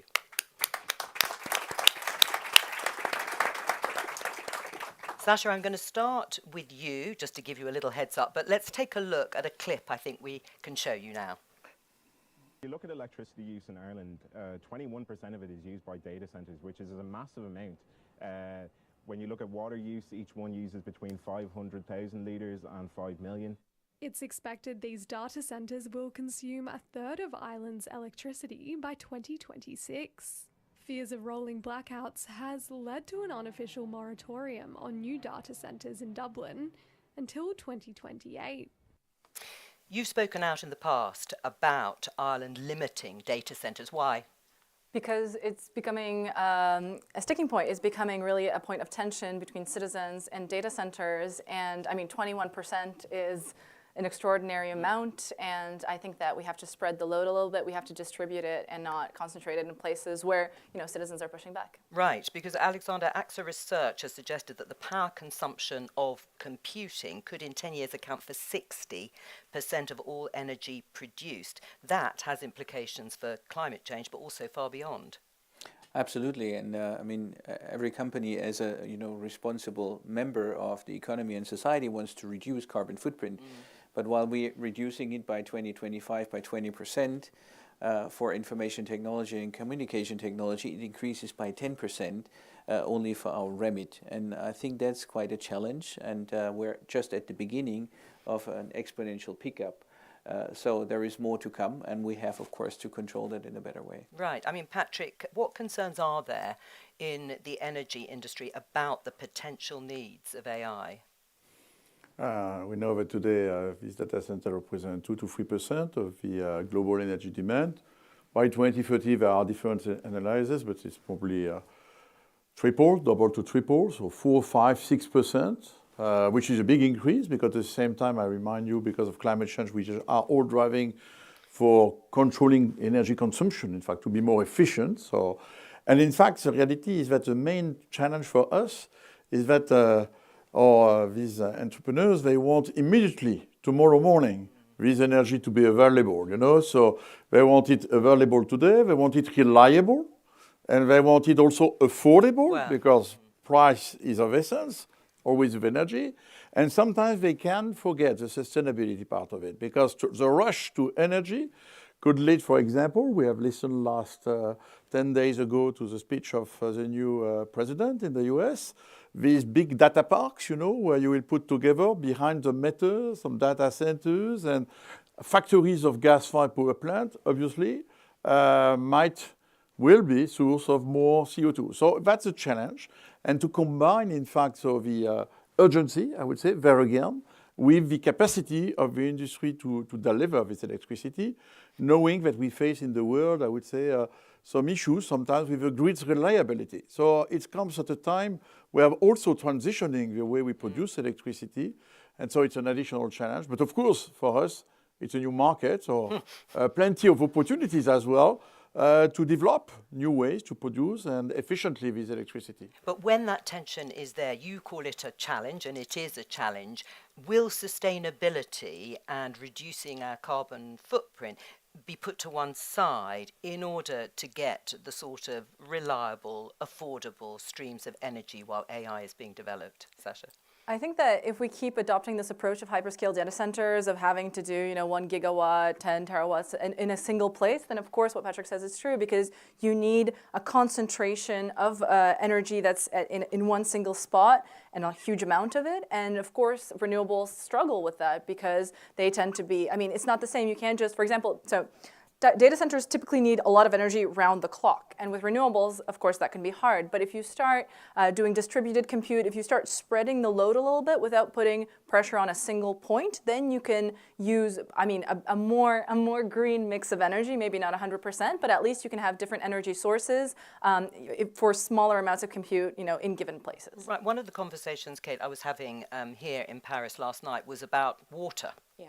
Because everyone talks about energy, and this young woman was saying to me, but we need to now really focus on where these data centers are being built because of the amounts of water that are going to be needed. Yeah, we're actually running out of water. So on top of the energy crisis, add a water crisis, and by 2030, we will be at 40% more of the water that's available in the world. So we've been talking about agriculture consuming a lot of water, trying to transition farmers to regenerative agriculture to save more water. We've been going after the fashion industry to tell them to also save more water because your T-shirt consumes gallons and gallons of water. But now we're actually adding a third issue, which is the infrastructure. And a lot of our countries who still have communities that don't have access to safe water today are already thinking about building data centers because they need to catch up to that race to computing and to AI. Are you saying that they just shouldn't be built in those areas where there is already a bit of strain on water resources? I actually think it's unfair to say they shouldn't be building because what historically happened is that the global north has been driving a lot of those innovation, taking the leap, having a head start, and then we realized that we actually are running out of water, energy, and we're expecting everybody to adapt and mitigate, including the global south. And we're expecting them, as the moment they realize that they actually also need those infrastructure to drive the sort of economic value that AI is supposed to realize in their country, we're asking them to restrict themselves. Yes. without even giving them the choice to be able to pick what is the right infrastructure and solutions for their countries and their community.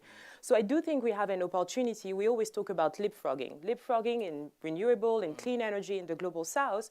But what Sasha was saying, organizing as a block, doing south-to-south collaboration, have shared resources, pool those resources, data centers, smaller compute nodes in different countries.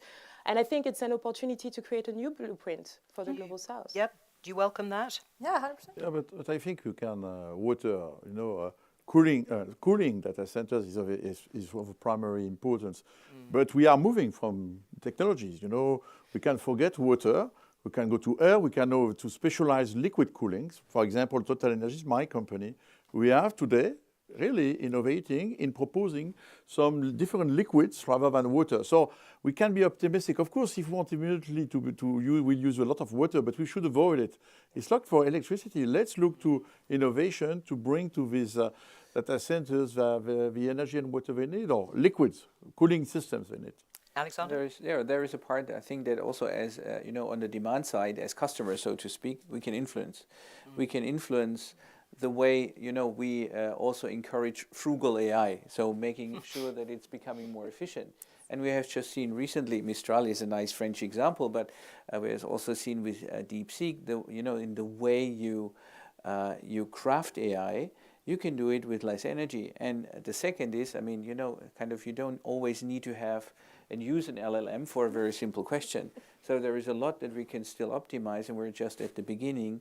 And I think there is a huge amount of leakage if we just project the same energy consumption of AI that we have today. I think we would do something really wrong. Can I build upon that? Actually, here at the summit, I'm presenting the AI Energy Score project, which is inspired by EPA's Energy Star ratings in order to compare the energy efficiency of different AI models for different tasks. Because AI is not a one-size-fits-all technology, and it doesn't make sense to use LLMs for everything. So what we did is we benchmarked hundreds of open source models for different tasks, some image generation, text generation, voice recognition, things like that. And then we gave them ratings, but relative ratings to their category. And that can help people be like, oh, I want to do image generation, so I'll choose the 5-star model for that task, but it's going to be a completely different range than text classification, which are typically smaller models, and then it makes LLMs look bad, frankly, because you have this small model that can also do sentiment analysis, for example. Well, I like that phrase, frugal AI and scorecards. Let's focus on the positives, because, of course, everyone is very much hoping AI is going to tackle some of the issues of climate change, if not climate change itself. We're going to show everyone some pictures now of InstaGeo, one of the projects that's being showcased at the summit. They specialize in high-quality data to predict, as you can see here, swarms of locusts, one of the most dangerous and destructive pests on the planet. Kate, you also run a number of startups. What other sort of innovative ideas are companies coming up with? I think we're hearing a lot about boosting crop yields in the global south and supporting farmers to get better adaptation techniques, but also being able to build early warning systems in regions that do not have access to them today. So for me, I think it's less about the actual solutions that are being built, but more about the community who is building them. And for that, you would look at the wealth of the global south, which is basically our youth, especially in Africa. They're already digitally native, and they know how to use a lot of these tools. We talk about frugal AI. I was actually at the inception of TinyML, which was Edge AI years ago, and 2 of the largest chapters are actually in Nigeria and Kenya. Why? Because the only thing that these developers could put their hands on was not GPUs, but was actually smaller computing, like edge computing. So they're more nimble in and that. They're more nimble. And given the choice, they will actually pick the platform that will help them solve their problems the fastest and the most efficient way. But also they've been able to build beautiful solutions for their communities, from wildlife monitoring, deforestation, and also early warning systems in terms of weather and flood. So it's already happening. It's already there. We just have to surface those innovations a bit more. But I suppose there is still this contradiction at the heart of even the discussion we're having here, is that AI can be a solution, I get, and also where it's happening, but it does also burn a lot of energy. Yeah, but look, if I'm in my field of energy, when you produce electricity with renewables, it's intermittent. there are plenty today. We are developing modeling thanks to AI in order to optimize the way we will produce the renewables, combine them with batteries, hybridization of these tools, combining them with the grids. So in fact, AI is directly applicable to optimization of energy systems, and in particular, again, in the field of electricity, because data is native to electricity, electrons are data. And so, in fact, there is a huge field, and today in Paris, at Station F, I invite you, we have an incubator with tens of startups, which are only working for TotalEnergies on the specific topic of to use AI to optimize these electricity value chains between renewable, batteries, grids, and trading. So that's really, AI, in fact, is really bringing solutions also in the energy field. Well, actually, when we talk about AI, so the examples that Kate gave and the examples that Patrick gave, they're not LLMs, they're not foundation models, they're very task-specific models. Optimization models are super efficient. Right. They're trained on specific data, same for crops, same for floods. And so I think that when we talk about AI as problematic or having high climate impacts, we're mostly referring to LLMs and those big models that use, hundreds of thousands, millions of hours of GPU, but they're not the same models that are helping the climate. LLMs haven't really shown themselves to be very useful in terms of fighting climate change so far. Right, so you can see the sort of gains technologically in offsetting the carbon footprint of AI companies. Well, I think the jury is still out, but I think, well, first of all, I would second what was said. I think, most of the solutions today are classical AI machine learning solutions, and they work really well. With the pickup of LLMs and the increasing energy consumption, I think we need to have more transparency of what's going on, because I'd be happy to manage all of this in a more, transparent and end-to-end way. So what's stopping you doing it? Well, I just don't know. Some of the providers, I just don't know what the greenhouse gas consumption of some of those models is, and I do not have solutions today that pick the right model for the corresponding question. Right. And I think that's a bit of an underestimated optimization topic. But if we would have, the right steering of the question into the right model, and with the democratization of AI, you cannot leave that to the end user. He would never know. I mean, what's the best model underneath, kind of a question you have? I don't know. You don't know. We all don't know. But we should have actually some guidance there to know that, okay, so if we kind of, this is the number of tokens we use for that model, this is the carbon footprint that we're generating with that, do we want it or not? Or do we want to ask another model that is more specifically trained, a smaller one that has less emission? Yeah, in a recent study I did last year, for example, we compared extractive question answering, so essentially finding an answer to a question in a text, and generative question answering. And the models in the same task, it's 20 to 30 times more energy for a generative model to answer the same set of questions as an extractive one, because instead of finding the words in the document, it's essentially creating them from scratch. It's generating them based on the data that it was trained on. And so, I mean, there's all sorts of other things like hallucinations, et cetera, but just it's not efficient. It's not made to do what you want it to do. If you want a question answered and you have a document, a Wikipedia article, extractive question answering makes more sense. And so what Alexander said is that, for example, for web search engines, most of the time you're looking for information that exists already, right? So using generative AI for that may not be the most efficient way of using resources. And in fact, the reality is, you are right, what is the real use of LLMs, of generative AI? It's very fashionable today. Everybody's rushing to that.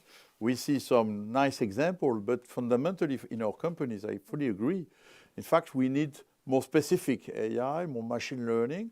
And today, for example, in my company, I have given Copilot to 30,000 people.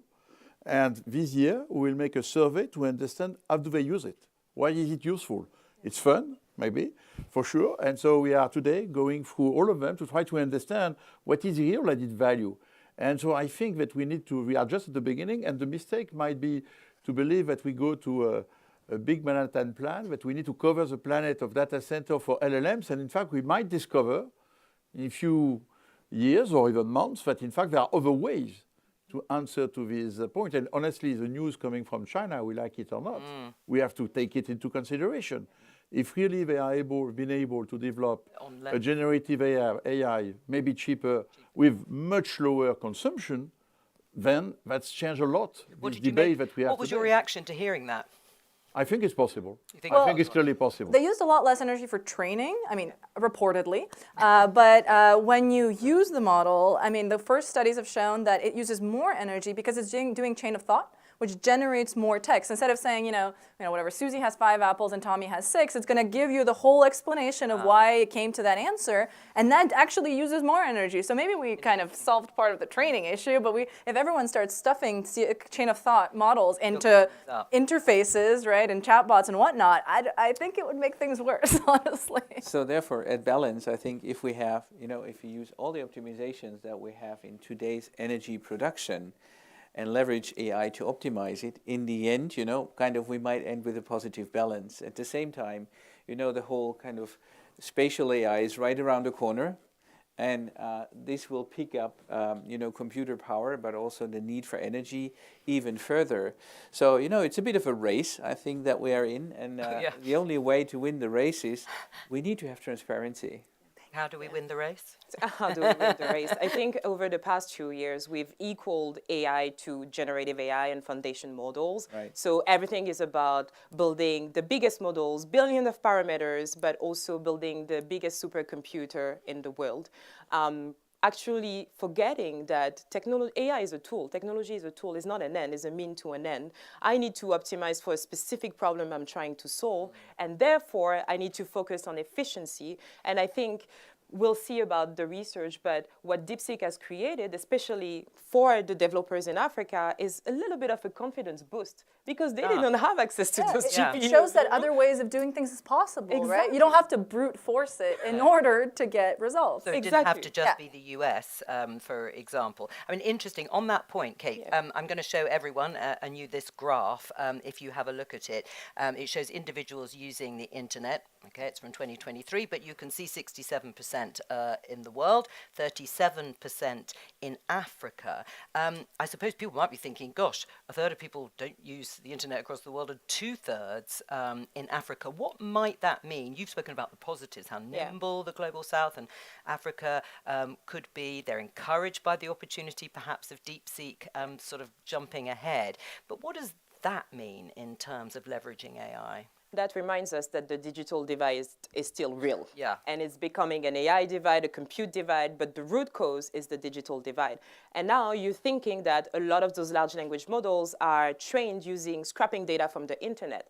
But if you have 2.6 billion people, most of them in Africa, cut out of internet, that means a lot of those data sets are not representative of us. So we are completely invisible to those models. And that perpetuates also, as they're used in the real world, it perpetuates the stereotypes that are represented in the data, right? Be it image generation, text generation, whatever's in the data is going to get sent off into the world to replicate, to multiply on social media, et cetera, and whatever's represented in that data is going to, continue. And then more broadly, Sasha, can we really expect companies and maybe industry to sort of put sustainability, prioritize it over their own development in AI particularly? I mean, it's not something we see very often, is it? I've struggled a lot with this. I think that it's unfair to expect of companies to not focus on profit, because that's why companies exist, right? But on the other hand, I do think that nowadays, since we're living this crisis and since we have things like the triple bottom line, it's not only about money. Yes, profit matters, but at the cost of X. And I really agree with transparency, because once you say, okay, we made this profit, great, but maybe we made this profit at this cost to the planet, to people, et cetera, in terms of natural resources, it starts putting things into perspective. And to kind of do a sort of a metaphor, like, for example, if you report accuracy and you say we got 99.9% on whatever, and then, but at what cost? Did it cost 1 million GPU hours? And who can afford to put in 1 million GPU hours for that performance, right? And so I think that things around the digital divide, around profit and sustainability are actually really, really linked. And I mean, originally, for example, there were 3 pillars of sustainability. It was environmental, economic, and social. And we tend to forget that. We tend to focus on sustainability as the environmental set of things, but it was actually economic sustainability. It's part of these 3 pillars. Right. Do you agree? Will companies prioritize? I think it's a matter of putting them together. In fact, it's not, of course, a company objective is a profit first, but we have a planet with limited resources, and I think the climate, it's not only a climate, but this issue, as I think, is people are aware, young people are aware, so we feel the pressure of the society. Then the question is, how do we combine progress? Because What is wrong is to believe that sustainability will lead, and there is debate, you are in Europe today, about lack of growth or, decreasing business model. That does not work. In fact, the people want to continue to have progress, to have growth. And the real debate for us is how do you continue to grow, which means, for example, for Africans, more energy, but less emissions, more sustainability. That's a big, and I think this has evolved in many other companies. It's more taken on board. Then, of course, you have to make this arbitration between both. And I think for Total Energies, for example, that's why we are one of the largest oil and gas companies, but we have decided to embark into renewables, electricity, and now we are investing 30% in renewables and electricity, and we are demonstrating we can do that profitably. Of course, I have shareholders who ask me, why do you put so much money, billions of dollars, in these intermittent renewables? But in fact, we are defining a new product, what we call clean firm power, and we have these AI firms which are coming to us, and in order to find a way to make more energy, more electricity, but less emissions.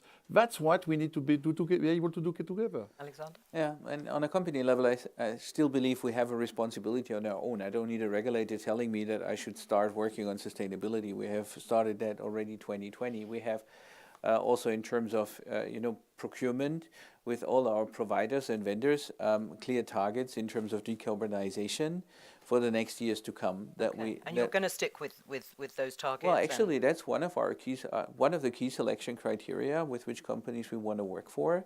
But there is also a large alignment of interest, especially when it comes to AI, because if we're generating greenhouse gas, it automatically is also more expensive. So you have an own interest in reducing that. So I think there is, at least from a company level consuming, there is quite an alignment. Right, well this is a good point actually, following on from what you've all said, to show you another graph. Patrick, I'll get you to respond first of all. Energy used in data centres, and you can see the amount of renewable energy and other energy sources, 62%. How hard would it be to get that number to 100%? That's very difficult, to be honest, because it's intermittent, so you need to combine one with batteries, with flexible assets. You need to combine. There is no way to have a world covered only of renewable because of intermittency. But with battery, with some few gas-fired power plants, this model can work, and it works in the US. Let's be clear today, our largest customer are in Texas. In Texas today, we have built 4 gigawatts of renewables. We have some gas-fired power plants. Each renewable farms that we are building are linked to batteries. And we managed to find more and more customers to that. So the idea, and I think that's, I noticed, by the way, that recently President Trump answered that electricity could come from any type of source for data centers. Any type of source. I asked him the question in Davos, he answered any type of source. People did not follow that. It's very important. It's not only gas and coal, it's also renewables. And when you discuss with Amazon, Google, and others, and other providers, they are willing to find a way to have some sustainable. But of course, if they want it tomorrow, that will be more complex. By the way, nuclear, everybody's speaking about nuclear. Yes, but it takes time. But it takes time. You will not build nuclear plants in a row. So from this perspective, again, if we can, but renewables, of course, intermittency, it's also, we need to invest as well in grids. Right, because this is the infrastructure. And that's something that people tend to forget. Because even if you make, again, a big data park, an independent one behind the meter, if you want it to be reliable, you need to have a backup from the grid. Otherwise, you could face some difficulties. So it's a complex point, but I'm optimistic with the statistics. I think we are, yes. You're pleased with it at 62%? Yeah, 62% renewable for data centers. I mean, you would have believed that 10 years ago? No, I was surprised. So, but it's reality of what is happening. And this is where policymakers are making mistakes. The reality, for example, today in the US, is that it's the second largest country where we can build renewables. And it's true in many states.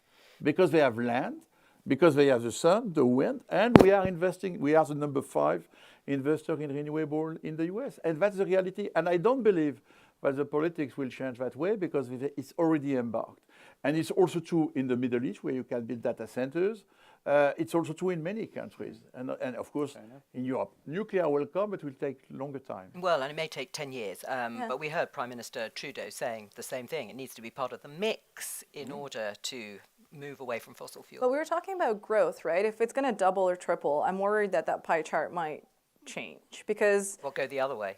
yeah, because essentially building out the renewable capacity to keep that proportion might be trickier, especially if the growth happens. I think it's like doubling by 2026, which is like next year.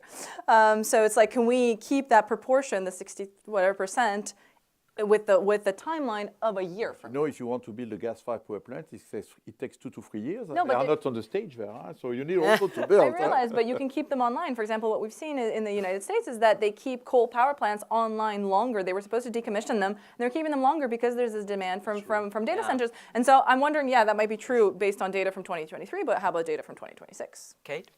I love that because from my perspective, in the country I live, 90% of the grid is already clean and renewable. 90. So where are you starting to actually look at building data center? The one thing that you have is renewable energy. So I wonder how we're going to be able to capitalize on what Africa already has and the resources that Africa already has in solar, in hydro, in geothermal to actually build that like perfect sustainable template for data center and computing. Okay, so you're blazing a trail then Yes. in terms of that 90% usage. When you look at that at 62%, which way do you think the graph is going to go as AI?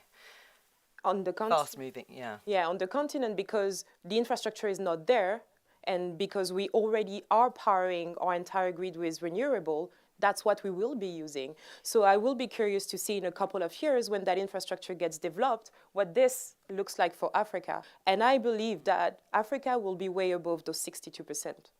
Okay. A final word from you, Alexander, before we take questions from journalists. How important are conferences like these, summits, getting people together, panels like this to discuss these issues? Well, I mean, you know, we're in such a fast-paced environment. There is so much happening in the whole AI space, and it's getting much more attention. I mean, we're, as a company, already 10 years on that journey, so it's not new to us. Out of a sudden, everybody's interested in it. And honestly, that's a good thing. Let's take this first question from journalist. Her name is Louise Osborne. She asks, there are already models, we've spoken about DeepSeek, being developed that claim to use less in the way of resources. Is it possible that as we continue to develop new and more advanced AI models, these sustainability problems could disappear or at least substantially reduce? Patrick, you're nodding. Yeah, I'm optimistic about it. Yeah. I think everything is progressing, including components, are progressing, so where we use energy. So I think that's a message, in fact, to all these developers. You must also be creative, not only for LLMs, but also to optimize the way they will be operating in terms of energy. And so I think it's just at the beginning of this industry, and you have billions being invested. So and all these engineers, I'm sure we will find solutions. So I'm optimistic about that point. I think we should think a little bit about rebound effects. So I think that we wrote a paper, published it last week, about Jevons paradox in AI. So what we're seeing is more powerful GPUs, you can train bigger models for longer, and yet energy use is rising. People are using bigger, more computationally intensive models for things that they used to do with good old-fashioned AI, random forest, et cetera. And so I think that the human component is actually non-negligible because, yes, sure, GPUs are more efficient, but then people are using them more. And so how is this rebound effect going to continue, propagating? Are we going to continue just snowballing in the energy use? Because actually the IEA, Lawrence Berkeley published a report where they project up to 12% of U.S. energy being used for data centers in the next couple of years. Like, how do we? Well, I mean, it's the high point, right? It's very hype today, all that. Right, but exactly. But which way is it going to go, and how do we try to mitigate that without contributing to it? Today, 2 years ago, it was hydrogen. Today, it's AI. Crypto, yeah, we had crypto in the. Let's take this question from Ryan McDonald, senior editor at the Globe and Mail in Canada. Data centers want their power to always be on, and I hope always to be carbon free. They also want power right now, not in 10 years. Nuclear doesn't work that way, and we've seen a lot of interest from tech companies around the nuclear issue. It's slow and is often regulated itself. So I'm wondering, in the meantime, should we be moving to look at sustainable, focused regulation of AI to incentivize further improvements in the efficiency of how these data centers operate, and even the efficiency of the software itself to reduce this power demand? Interesting question. I see Sasha nodding away. Kate, what do you think? Very interesting questions. We have to look at the way AI innovation is being driven in different parts of the world because it's totally different. In the US, big tech. In Europe, is data-driven regulations that are regulatory-driven. If you think about things like GDPR, the EU AI Act. In China, for example, the government has been investing a lot in developing the local industry. But if you look at places like Africa, it's all bottom-up innovation. And I worry that if we try to impose regulations too early, specifically in places that haven't been able to really capitalize, really start their journey, really support the local innovation ecosystem to develop itself, we might get into a point where we stifle innovation and create a gap that's impossible to close. But conversely, if we do regulate in places like the US or Europe, then we can help make sustainability part of the conversation that's already ongoing and well developed, right? Because the EU AI Act didn't have any sustainability enforcing clauses. It talked about data, but there was nothing about, for example, like the energy mix or even efficiency, right? Like how efficient a model has to be deployed, et cetera, et cetera. So I think that there are some like nudges that can be done already at the European level and the American level, Canadian maybe, where we kind of nudge things in the right direction with sustainability and efficiency. Skeptical? Yeah, well, I mean, I'm... You know, I think if regulation is too different all across the globe, essentially we're creating more complexity that will not help sustainability because interoperability is not going to be there anymore. So I think we're too early, but we need to make sure that, customer data are properly managed. That's for sure. There is no doubt about that. We need to make sure that everybody really is ethical about leveraging AI, and I think sustainability is a part of that ethical compass that everybody has to develop. But at the same time, if we're having this micro-regulation everywhere, I'm not sure this is going to happen. And I'm afraid that Europe will regulate and the US will not.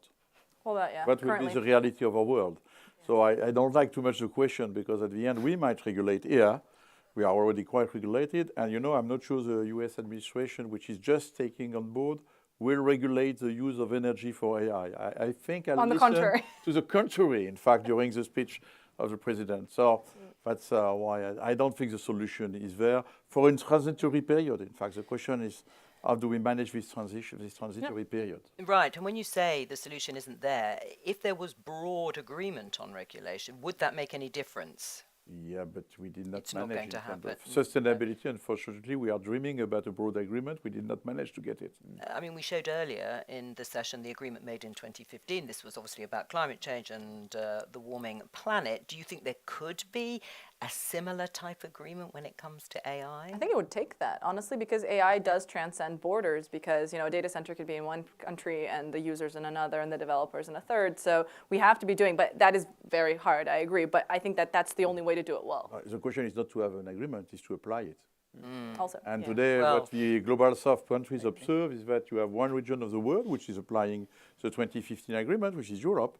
Other parts of the world do not apply it. So in fact, having an agreement which on the way, it's a question of, it's super complex to have a global regulation of the planet. And honestly, when you see the geopolitics today, we see more fracturation than unity on this type of things. And it's a question of competition, economic war, economic competition.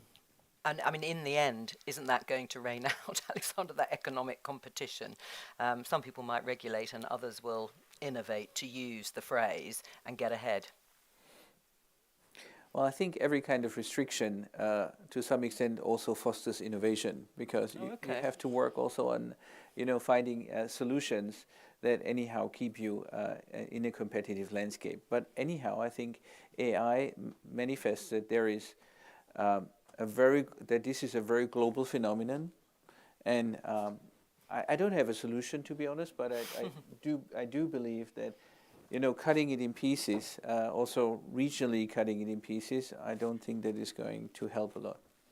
Thank you very much to all of you. Unless you wanted a final word there, Kate, on it. I was going to say scarcity is the mother of innovation. And I think we will see that with AI over the next couple of years. Well, it's a good point on which to end this particular session. Huge thank you to the four of you for joining us for this session. Let's give them a round of applause. If you just stay put just for 1 second, because we're going to be back in a few minutes' time. There's no rest or no peace for the wicked, as they say, to hear Jean-Noël Barrot, Minister for Europe and Foreign Affairs of Europe, in conversation with Daron Acemoglu, Nobel Laureate in Economics and Institute Professor of Economics at MIT. And to make sure you don't go anywhere, we've got a real treat for you. The second of our Spotlight films today, this time looking at AI and democracy with Audrey Tang, Senior Fellow at the Project Liberty Institute. See you in a minute. Okay.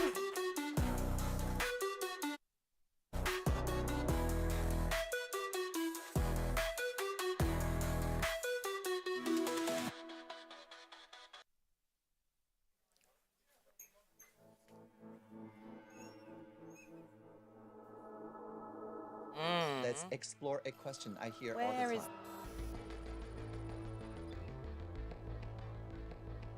My answer is no. If we design AI to serve collective intelligence rather than just top-down interests, AI can strengthen democracy by amplifying inclusive participation, not undermining it. In Taiwan, we've used open source platforms like Polis, a deliberative digital space enabling thousands to shape policy. Everything from Uber regulation to banning deepfake ads. The results is rich dialogue, less polarization, and legitimate public policy outcomes that truly reflects the people's will. This is democracy with AI, not versus AI. And today, we're scaling this model to the global dialogues. It's a platform where thousands of participants from more than 60 countries can deliberate regularly on AI governance. My journey from civic hacker to government minister taught me the power of open tools, open data, and collaborative code. One of the core strategies in Taiwan is what we call radical transparency. We share meeting records, budgets, and crucial data openly, like mask availability during COVID. This fosters timely, reliable information and sustained trust.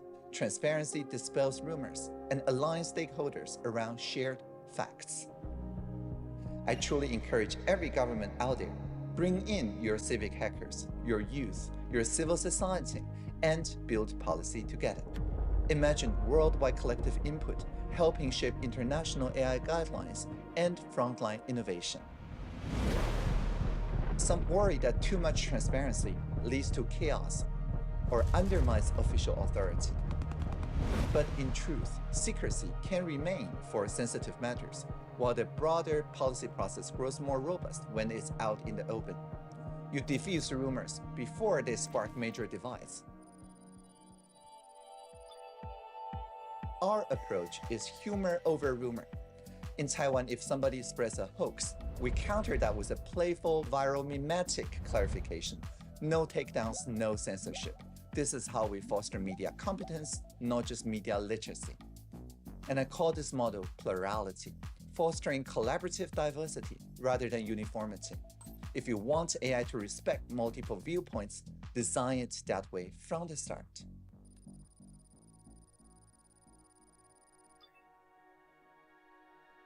If we keep sparking cross-border, cross-cultural deliberations and form a new global governance, small countries like Taiwan have big lessons to share.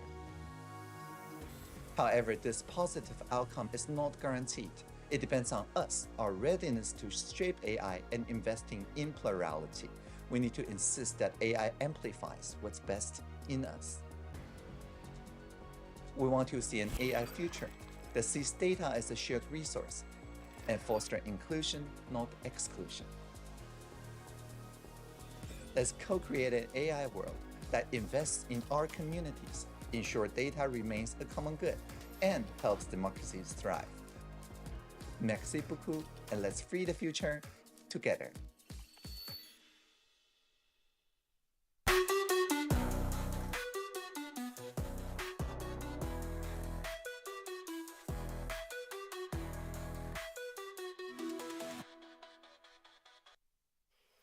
Hello again, and welcome back to the final session of Project Syndicate here at the AI Action Summit. It's been an incredibly fascinating and inspiring afternoon here at the Grand Palais, and we might just have saved the best until last, although it's been pretty good up until now. In a minute, we'll be hearing from, in fact, I might already be able to hear them, from Jean-Noël Barrot, Minister of Europe and Foreign Affairs here in France, and Daron Acemoglu, one of the most recent winners of the Nobel Prize in Economics. But first, let's remind ourselves of why we have this truly exceptional concentration of power and talent here in Paris.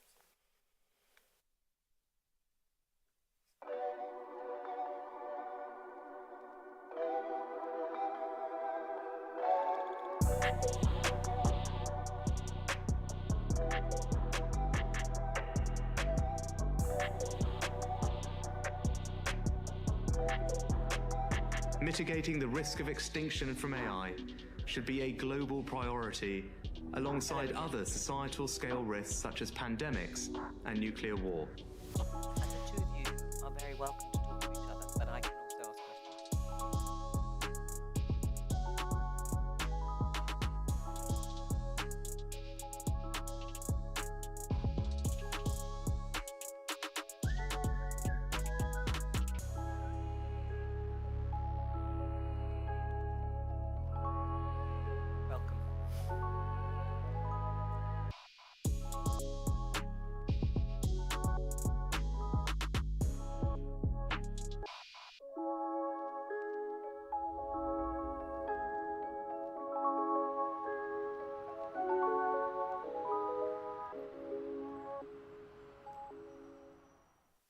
I'm delighted to be joined by Jean-Noël Barrot and Daron Acemoglu here for what we call a fireside chat. We don't need a fire, it's warm enough in here, of course. And I will let the two of you take it away, as they say. But just to sort of kick things off, is this a watershed moment, do you think, Jean-Noël? Is it a big moment when it comes to the future of AI? Well, thank you very much for the invitation. Thank you to Project Syndicate. It's actually a very humbling moment for me because Daron has played a very important role in my professional career. 10 years ago, I was a very junior professor at MIT Sloan School of Management, and I was visiting a very senior professor at the MIT Economics Department, Daron Acemoglu, who had just published a seminal paper on the propagation of shocks through production networks. And, my most popular paper ever as a researcher is a second derivative of this seminal paper of Daron Acemoglu. But then, of course, I got lost, and I got into politics and dealing with digital. That was my first mission in the French government, and now with foreign affairs. And indeed, I think we're living an important moment, and it's clearly an important moment for France because on the side, if I may say, of this global conversation that we're having on AI, bringing together in Paris some of the brightest minds in the world.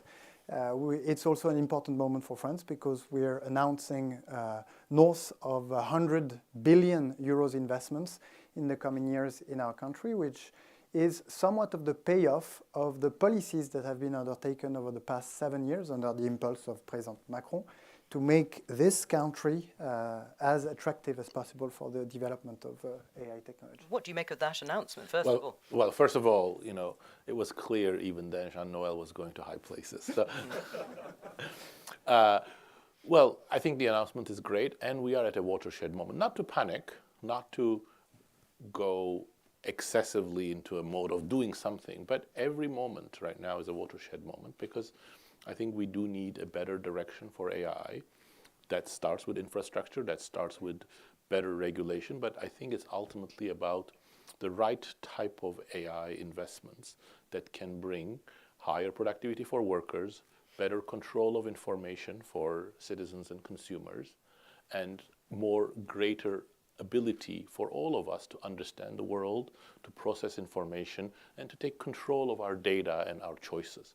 That's not, unfortunately, where we're going right now. What are your biggest sort of concerns at this moment? More business as usual with the very, very large companies, with the very, very large models, centralizing data and pushing us towards models that at least are aspiring to take control of our lives, B, to automate work excessively without providing better tools for workers, and C, more potentially manipulative activities via digital advertising and other things.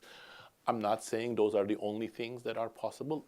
Quite the contrary, there are many other things we can do, and some of them may come out from the foundation model, some of them may come out from the current investments that we have in Europe or in the United States.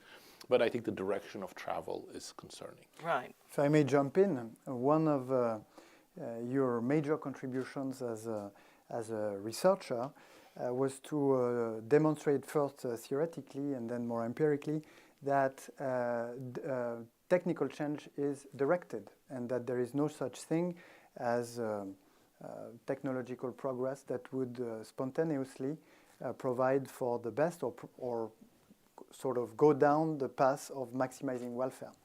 And there may be room for public intervention to sort of shift the direction of the technology in the direction that you were stating. Of course, it's a bit more intimidating when you consider the amounts invested in AI, the size of the companies developing those models. So where should we look for relevant policy intervention when it comes to giving AI the right direction? Well, that's such a big topic. Thank you so much for bringing it so clearly, Jean-Noël. But absolutely, I think there are two conceits that really shape our discussion right now. One is a very deep techno-optimism that whatever we do with technology, as long as we innovate, everybody's going to benefit. The other one is a technological determinism, that there is one direction for AI that everybody should follow. And once you sort of give up these two conceits, you come to the real power of technology. I have no doubt technology is an amazing force, which we have sometimes used for great things, improving our health, comfort, prosperity over the last 300 years. But we can also misuse technology, and its direction need not be always the optimal thing. But how do we change things? It's a very large conversation because we have many instruments. But let me tell you what I think will get us there. I don't know how to get to this point, but if we reach this point, I think we will have solved the problem. If in, say, 2 years' time, 80% of AI researchers go to their offices, to their companies and say, my focus is to work on technologies that are going to help workers, that are going to empower citizens to control their own information and their own data, we're done. That's the... So it's the direction of where the AI tech industry needs to be. Of course, we're not going to get there easily because financial incentives, ideological issues, power are all pushing against that. But I think we can get there. It's a change of norms. It's a change of institutions, change of regulations, some fiscal changes about getting rid of some tax incentives that really mess things up. We can get there, but it's going to be a slow process. Do you think there is the political will to do that? You've announced this huge amount of money, and we spoke earlier about governments having to harness some of the investment to balance out the private sector.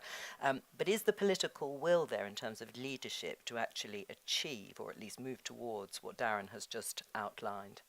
Well, I think that policymakers, what they would like to see AI do is to treat cancer, to treat rare diseases, to help avoid the consequences of floods and fires, and to facilitate or to bridge the digital divide and facilitate access of our co-citizens to public services and so on.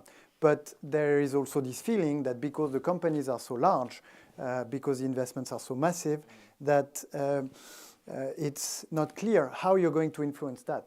And I'd say that one thing we've learned from the past wave of technology here in Europe, where we had not developed sort of world-class social networks or marketplaces, is that traditional competition policy has not been successful in deterring unfair commercial practices and avoiding the abuse of dominant positions.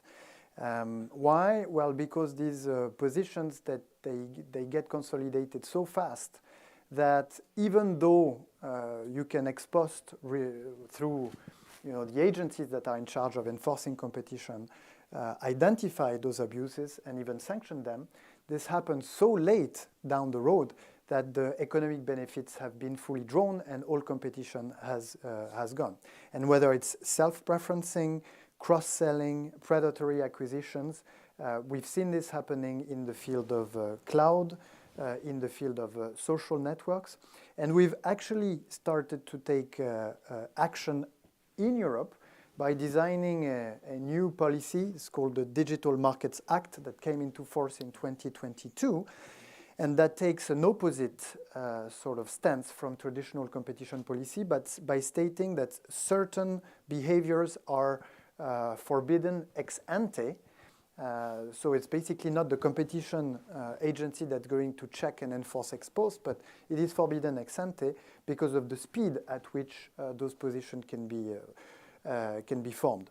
Of course, this is a brand new regulation. There are investigations ongoing, and we'll see how far we can go. But I'm not sure that even those rules will be sufficient, and that's why part of this summit is also promoting, as far as AI is concerned, open source and open environments as a norm, because this can natively, so to speak, organically prevent the foreclosure of markets and the formation of dominant positions. Well, and not to oversimplify what has been discussed here and earlier this afternoon, but this idea of regulation, to make it open, fair, to ensure that it is for the common good, some of our panelists here have said, but please remember, companies have to make profits. Companies want to innovate, and sometimes regulation can, yes, aid, but it can also stultify. I mean, how do you... 100%, 100%. You know, Europe needs to be an innovator in AI. You cannot just be a regulator. But what Jean-Noël emphasizes is so important. You know, there is one kind of regulation that pretty much all economists agree is good, is antitrust. Prevent monopolization of markets. The world and Silicon Valley still thinks of itself as those scrappy innovators working in garages, disrupting established businesses. Well, it is the most concentrated industry in the world. And it has become like this not just because of amazing innovation. Yes, Google is an amazing innovator. Not just because there is some economics of data or networks that says big is better. Yes, there is some of that. But it's because the United States has completely failed to enforce antitrust. These companies have also grown very mightily because they have acquired their rivals. They have acquired a lot of startups. They've created an ecosystem where if you're a small company, the best thing you can do is try to do something compatible with one of them so that they acquire you. So it has created a very monopolistic market, which is not good. It's especially not good if you need a redirection, something better, because monopolists are going to pursue their existing business model. Jean-Noël, I mean, how do you deal with that potential? I mean, we talked about DeepSeek and perhaps, how can I put it delicately, President Trump's slight surprise, slightly muted response. Oh, hey, if we take it at face value, the Chinese have come up with something that was cheaper to make and could be very effective. Or does that give you hope that other parts of the world could do the same without the sort of monopoly and resource that America has? Yes, it does, because it validates the approach according to which opening environments is conducive to more innovation and to improvements of in the quality of the systems, and also makes them cheaper to build, because you build on the shore, or you sit on or you stand on the shoulders of giants, and that's the way that knowledge gets sort of improved from the accumulation, or both the accumulation and the competition between innovators. But again, one thing that that we need to figure out is how the public authorities can influence the direction when, of course, private actors are pouring a lot of money in the sector. And I think one of the important aspects of what public authorities should do is the governance of data, because the whole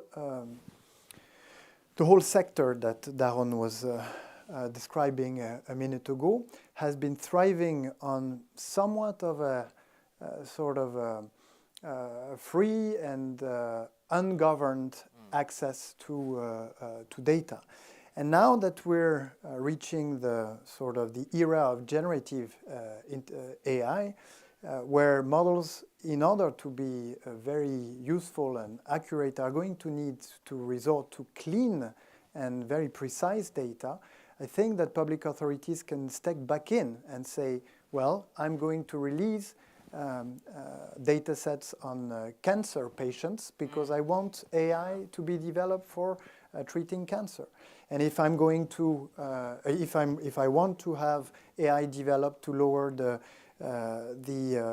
carbon emissions of housing, then I'm going to release a data set on housing. And this intuition is behind the foundation that is going to be announced today, Current AI, that's going to bring together philanthropic foundations to pour the money, public authorities that's going to provide the data, and companies that are going to build the models out of this data. Well, yes. Yeah, if I can add, I mean, I think DeepSeek is very, very interesting because it's a shock to the system. It shows, first of all, that it is possible to do innovation, very, very impactful innovation, when you are not at the center of all of the money, all of the venture capital in Silicon Valley.